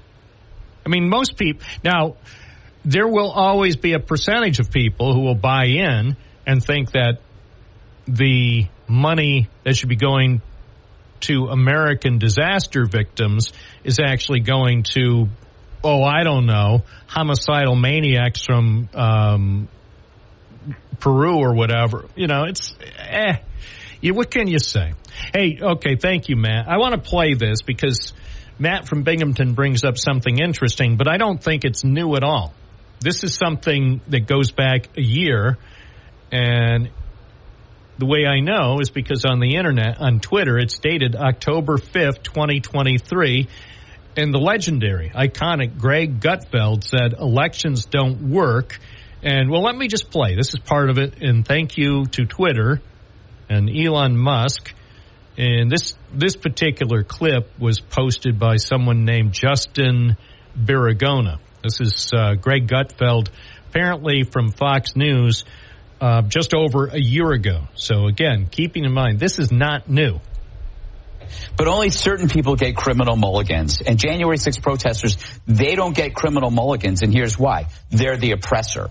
Right? So the oppressed get criminal mulligans. The people that are complaining, like us, we're actually oppressors, and we're losing power. So that's why we're upset. I just got a job at MSNBC. But let's compare the rights between criminals and victims. Okay, the criminals, they get a mulligan. They get to steal up to $900 worth of stuff. They can loiter, sleep, and shoot up in public areas, including playgrounds. They can loot and burn and call it social justice. They can pile up dozens of arrests and never do time. Meanwhile, what about us? Well, we have to change our lives to accommodate risk wherever we go. We have to move out of cities for the sake of the safety of our families. Again, and this is safety. From over That's a year ago. We're being driven from Fox News by the oppressed. So I return to my imperfect analogy from yesterday. We had a war over slavery. We knew slavery was inhumane and immoral, but somehow we couldn't solve slavery peacefully. It was an evil. But one side refused to acknowledge that it was evil because it was too big of an admission for them to make. Doesn't that feel that way now? That this defiant refusal to reverse this decline argues against the survival of a country. What does that leave you with? It leaves you with you need to make war to bring peace, because you have a side that cannot change, because then that means an admission that their beliefs have been corrupt all the time. So in a way, you have to force them to surrender. Or we could make love, not war. I tried that once. Or we have an election. I had to go to a doctor. Right. All right. Greg Gutfeld. Again, truly an American icon. That's why he's on Fox News.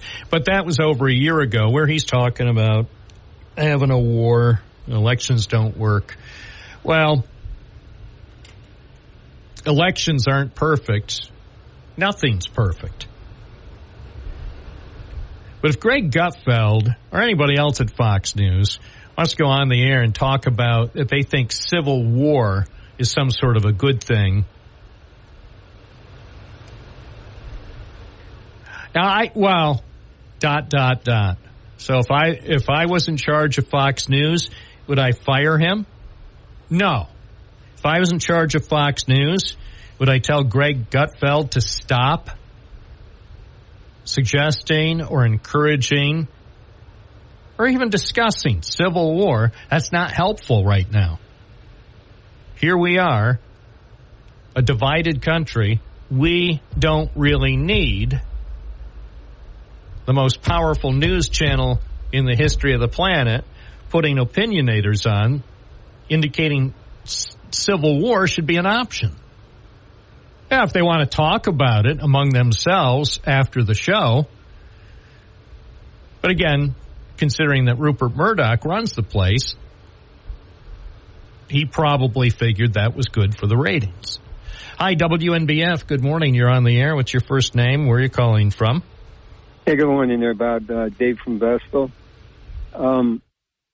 Where's Rush when we need him? He'll decide when we have wars.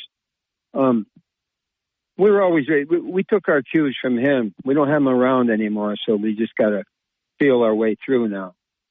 I heard Philadelphia brought up by the mayor there. By the way, Bob, he needs a new obsession. I think he's got a Trump voodoo doll. He sits there and pokes it all day. You know, when Philly, Bobby, that made me think about the election coming up. You know how last year, it seems like every year, wherever Philly's part of, as far as counting votes, they take forever. All the Republican, all the Trump areas, they need to hold back their tallies. Do not report them until, because don't give them a number. Don't give them a number to look at as they're adding through the night. That's the way it should be done. Don't report Trump precincts heavily voting Trump so they have nothing to look at. Wait until they're done. If it takes a week, then we'll give you our numbers. I think that would be fair. That can't happen anymore, number one. And number two, one quick thing before I go, Bob. You know, if Trump wins, you know what's going to happen at the border. I don't know if Biden will just open it right up and said, hurry up, get in here. January 20th is going to come quick. So if I was Trump, I would announce when he wins, tell Mexico, I will bankrupt your country if you allow these people to rush in before January, because between November 6th and January 20th, they're going to come, Bob. So somebody's got to be ready to stop them because we don't need any more. All I had to say, pal. Have a good day. It's 11:30, WNBF Binghamton. More calls more often. Good morning, you're on the air. What's your first name? Hi, you're on the air. What's your first name? Where are you calling from? Hey, it's Bob from Binghamton. How are you? Great. Good morning. Hey, during the rally, Trump said Rasmussen had him up 62 to 38%, and I haven't heard anybody say that's a lie yet. Who actually cares? The poll that matters is coming up in 29 days. This program is not going to be fixated on polls, good, bad, or indifferent. If you want to talk about polls, Rasmussen or any other poll, You can, and I know a lot of other shows waste precious airtime talking about polls. The only poll I care about is the one on Election Day. So I'm not saying that it's true or untrue. I saw it. Whatever. I'm not wasting my time talking about polls 29 days before the election. I don't want to talk about the poll. I want to talk about why nobody from the left is commenting on that. But I want to know. Because who cares? I don't care if there's a poll, if the Rasmussen poll shows that Trump is going to get 130% of the vote. It makes no difference. Or I don't care if the next Rasmussen poll that comes out the day after tomorrow shows he's going to get minus 40%. That's also minus 40 Celsius. It makes no difference. These polls make no difference to anyone. All they give is constant fodder for people who treat elections like a horse race. It's not a horse race, and we don't need to hear every day for the next 4 weeks different poll results. And yeah, but in Chippewa County, Iowa, Trump is ahead 52 to 47% with pickup truck owners who use Firestone tires. Who really cares? It makes no difference. All right, so, okay, well, thank you. Yeah, thanks. No, I mean, don't worry. Other shows today on WNBF will be fixated on poll results, whether it's the Rasmussen poll or the Gumby poll. They do that. And I've said this not just this year. I've said it for years. I am so tired of the fixation on polls, especially with the presidential race, but any race. As you've seen over the last decade especially, pollsters can and frequently are totally wrong. Just ask President Hillary Clinton. It's 11:33 at WNBF. Good morning. You're on the air. What's your first name? Where are you calling from? It's Roger from Chocolat. Hey, Roger. Good morning. Two things. One of the major issues in America today is gun violence, and it needs to be addressed, obviously. But I was on YouTube last night, and I watched movie previews for 24, 25, and there was more people killed, shot, stabbed, hacked, and destroyed. So I think that these gun violence people that are screaming for gun confiscation need to take a long look at themselves and see how they produce it.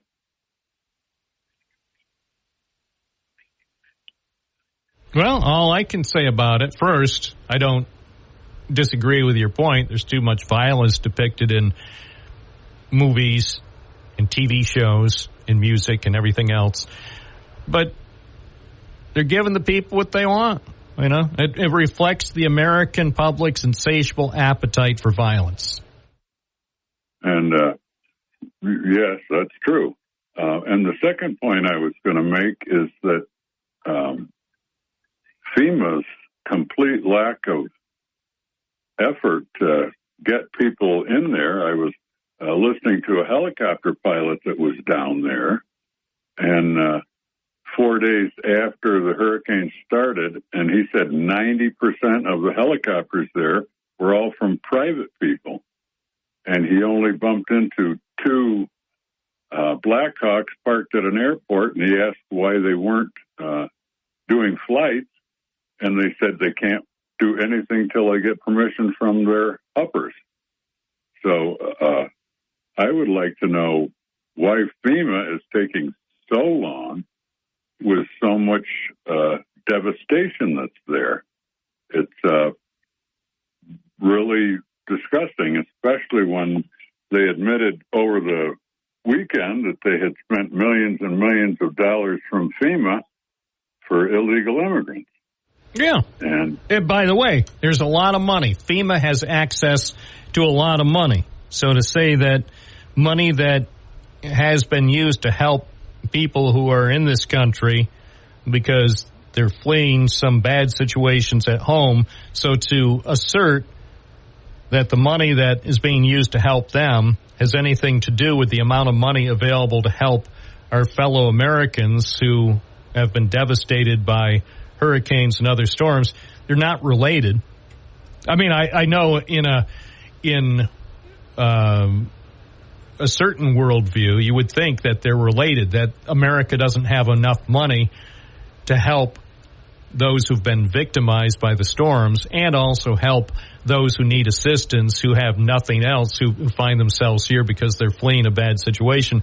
America has deep pockets. This country has amazingly deep pockets. So it's not like if you help one person, you can't help others who need help at the same time.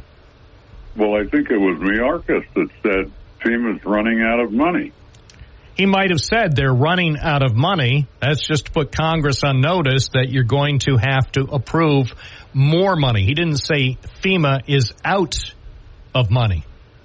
As far as I know, FEMA so far has all the money it needs to meet the current demand for help because of the most recent hurricanes, and probably, obviously, as we look ahead, sadly, to later this week, with the next hurricane that is going to devastate Florida and perhaps some other states, FEMA's going to need to have increased appropriations, and Congress will step up and make sure FEMA has all the money needed to help Americans who are affected by these disasters.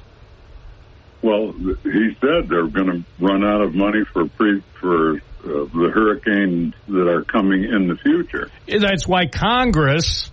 There's nothing that says Congress can't meet today and appropriate more money for FEMA. If FEMA runs out of money, say at noon, Congress could meet quickly. Congress is not going to run out of money today.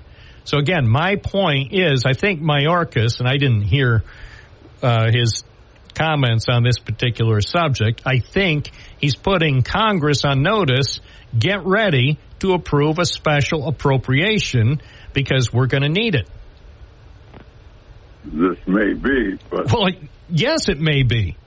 You make it sound as though that they have no money left to pay FEMA employees and no money left to fly their helicopters and no money left to obtain necessary aid, and I don't believe that's the case. Well, that was what they stated. They didn't wait. They stated they're out of money now and they can't do anything else to help those in the South who need it now. They are out of money, is what you're saying. They said. He said that they are going to run out of money. When? When are they going to run out of money? Today? Tomorrow? Apparently it's going to be fairly soon. Well, that's why Congress. See, that's why he goes on TV or wherever he was and says we're going to run out of money. That's to put Congress on notice, whether it's Chuck Schumer or Hakeem Jeffries. Hey, Congress, attention, let me get your attention. Even though the election is 4 days away, there's also something you need to know. We're going to need an emergency appropriation so we have enough money to help Americans. He didn't say they're out of money in the next 2 hours, or as far as I know, the next 48 hours, right? Well, he said they're going to be short. But when? Yes, we're all going to be short if we don't get money. If I don't get paid next week, I'm going to be short. But I'm going to get paid. If I don't, I'm going to be short. His point is, if more money isn't put in the till before they run out, now if it was urgent, I mean, really, really urgent, as in we're running on fumes and we're going to run out of money at noon today and then FEMA will shut down. He didn't say that. Well, what he said was they spent, or one of the congressional FEMA people said they spent $1.4 billion on helping illegal immigrants. Well, that's not what FEMA is for. Hey, again, they're two separate things. FEMA can walk and chew gum at the same time. FEMA does not. Let's be clear. FEMA does not have unlike the American media, which basically is capable of handling one big story at a time. Basically, FEMA can do more than one thing simultaneously. FEMA can multitask. It's that big an organization. So they can help hurricane victims and also help people who are here in America fleeing trouble in their home country. So it's not one or the other. And just lastly, on a little different thing here, I've listened to Gutfeld fairly often, and he's never promoted civil war, but he said the conditions are getting more and more ripe for it. So that's all I wanted to say, Bob. All right, and don't worry, FEMA, to the best of my knowledge, FEMA will not run out of money to assist our fellow Americans. I hope so. I hope so, too. You and me agree. I see no way, absolutely no way, that Congress or the Harris administration will allow FEMA to run out of money at this critical juncture. But you may not hear that on certain channels. It's 11:42. This is Bob Joseph live in living color on WNBF. WNBF at 11:43. More calls more often. Joe and Owego, you're on the air. Rubber ducky brings back memories of ancient times as far as as few people in this world are concerned. I got a couple of things. The first one is, and I think we agree on this, that the candidates waste far too much time on personal attacks and should spend a lot more time on issues, explaining them, among them the incentives for solar panels and so forth. The second one, the constitutional proposition dealing with, I guess, equality issues has had three fairly informative presentations. The Attorney General indicated a positive vote was appropriate. There was an editorial, I believe, in Sunday's paper indicating that there was nothing in this proposed constitutional amendment dealing with gender change, male athletes competing in female sports, et cetera, et cetera. And the penny saver had a copy of two of the sections of the proposed amendment, I think. It merits reading, comparing the three of them anyway. And the third thing is, this is for someone in the reading or the listening group. Is ADHD analyzed by anything other than a questionnaire? And I say that because I read in a newspaper recently that there is basically no physiological basis for an ADHD diagnosis. And the interesting part of it was that the questions that are asked a little bit further back in history were those in attempting to determine gifted and talented children who were simply bored. So I'll leave those to the listening audience, and I'll talk to you again later in the weekend about some other topics. Thanks, Bob. Bye. Thank you, Joe. It's 11:47 at WNBF. Steve in Binghamton, you're on the air. Okay, good morning. I just wanted to say, it's a terrible mess what the Democratic Party did to us. They let in almost 20 million people into this country instead of little at a time, not knowing that maybe something like this could happen with our country, with the floodings and the hurricanes. Of course, they don't support the American people. They support everybody else but the American people. It really irks me that the Democratic Party can spend the money, spend. We, the taxpayers, are going to have to wind up paying for this, and it really irks me. We got to get the Democrats out of office and put the Republicans and the conservatives in office so we can get our country back. I am so angry about this. It really irritates me. Bob, that's all. I just want to air it out. All right, thanks for your call. It's 11:48 at WNBF. Jim in Endwell, you're on the air. Oh, we lost Jim. 11:48, FEMA corrects all the misinformation you may have heard about, or at least some. They can't correct it all because the misinformation machine continues to run day and night, 24/7. Misinformation being spewed out on the Elon Musk platform and other fine platforms. So here, and by the way, Carol from Vestal points this out, and I was going to go to the FEMA website myself because they have more corrections of the lies that are being spewed out. So FEMA, correcting some of the malicious misinformation, posts this. In the wake of Hurricane Helene's destruction, the head of FEMA said it was just plain false. The agency is short on disaster relief funds because the money was spent on illegal immigrants. The FEMA administrator was interviewed on ABC.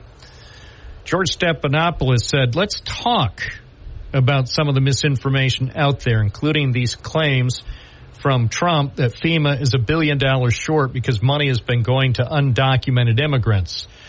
The head of FEMA, the administrator, said, it's frankly ridiculous and just plain false. This kind of rhetoric is not helpful to people.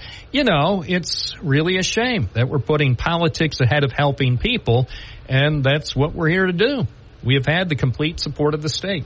So the misinformation machine, of course, will never stop over the next 29 days, but sometimes you just have to take a breath and understand that we're talking presidential politics, and in this case, some people will go the distance to spew anything, regardless of its veracity.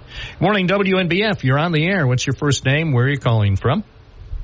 Hey, Bob. Good morning. This is Vinny from Binghamton. Did you hear what I just read from FEMA, the FEMA administrator? She said these things are lies.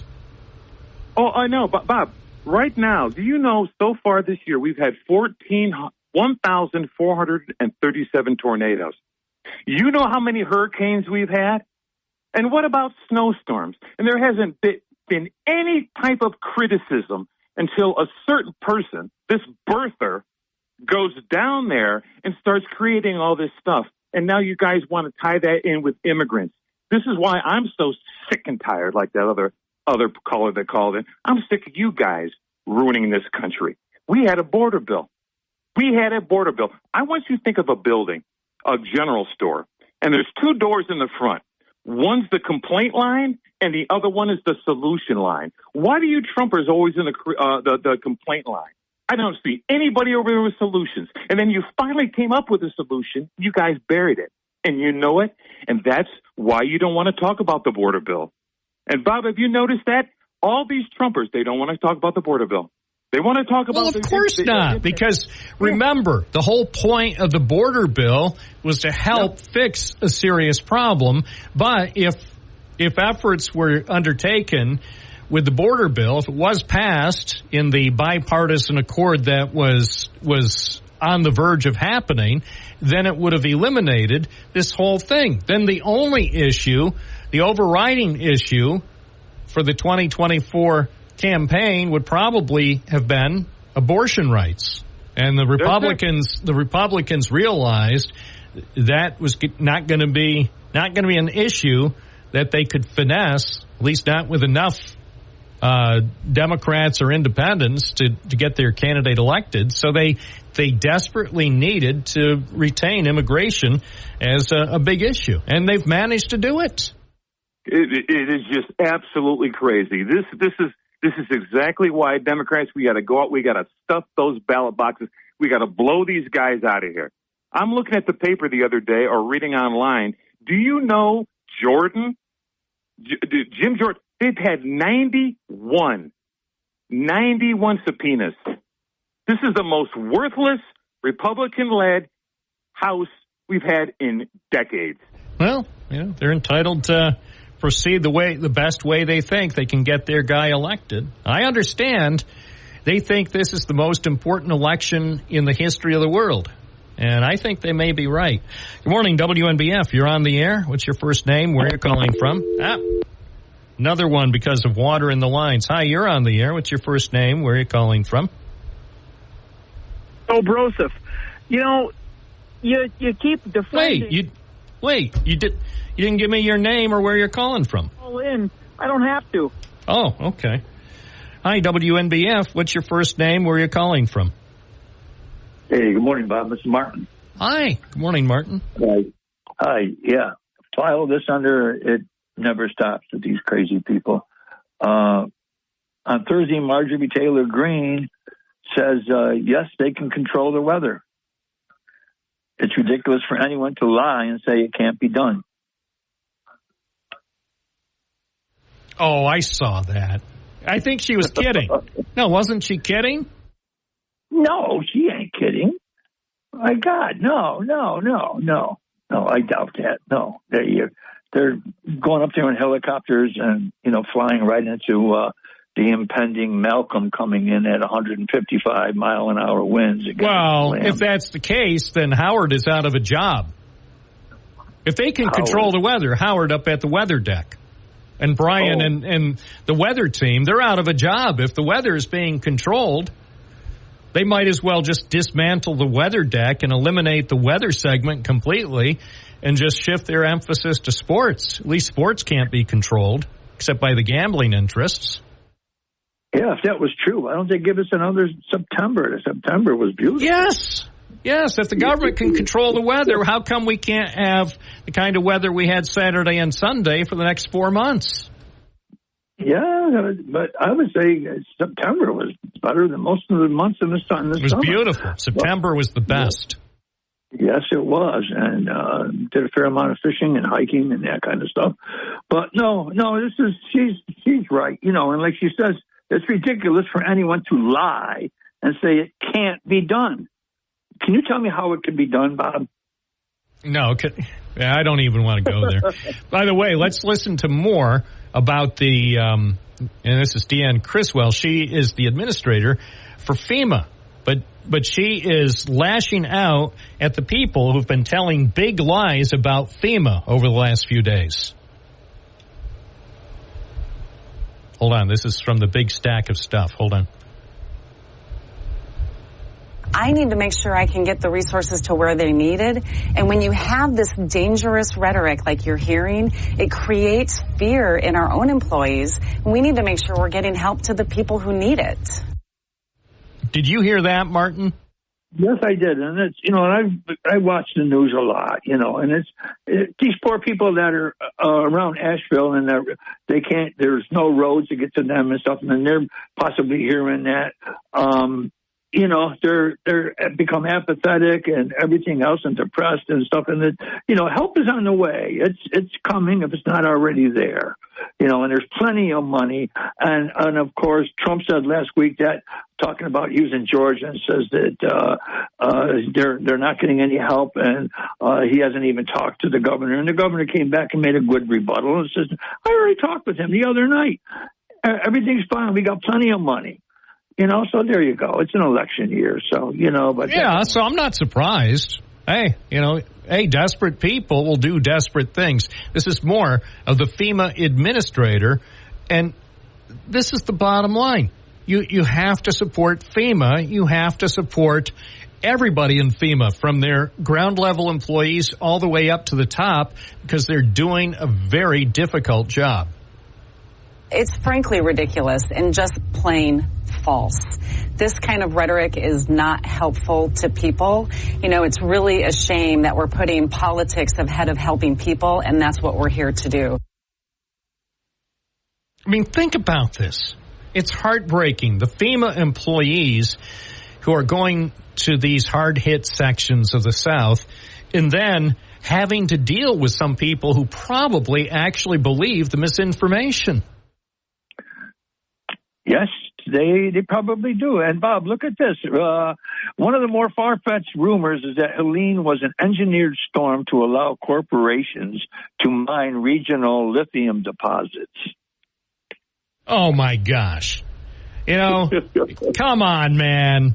Martin, thank you for your call. I appreciate it. Oh, it just gets crazy. Buckle up. As they say, we ain't seen nothing yet. 29 days and counting. The lies and the misinformation machine will not be shut off for another 4 weeks. So brace yourselves. I'm Bob Joseph. I'll be back tomorrow morning from 9 to noon right here on WNBF.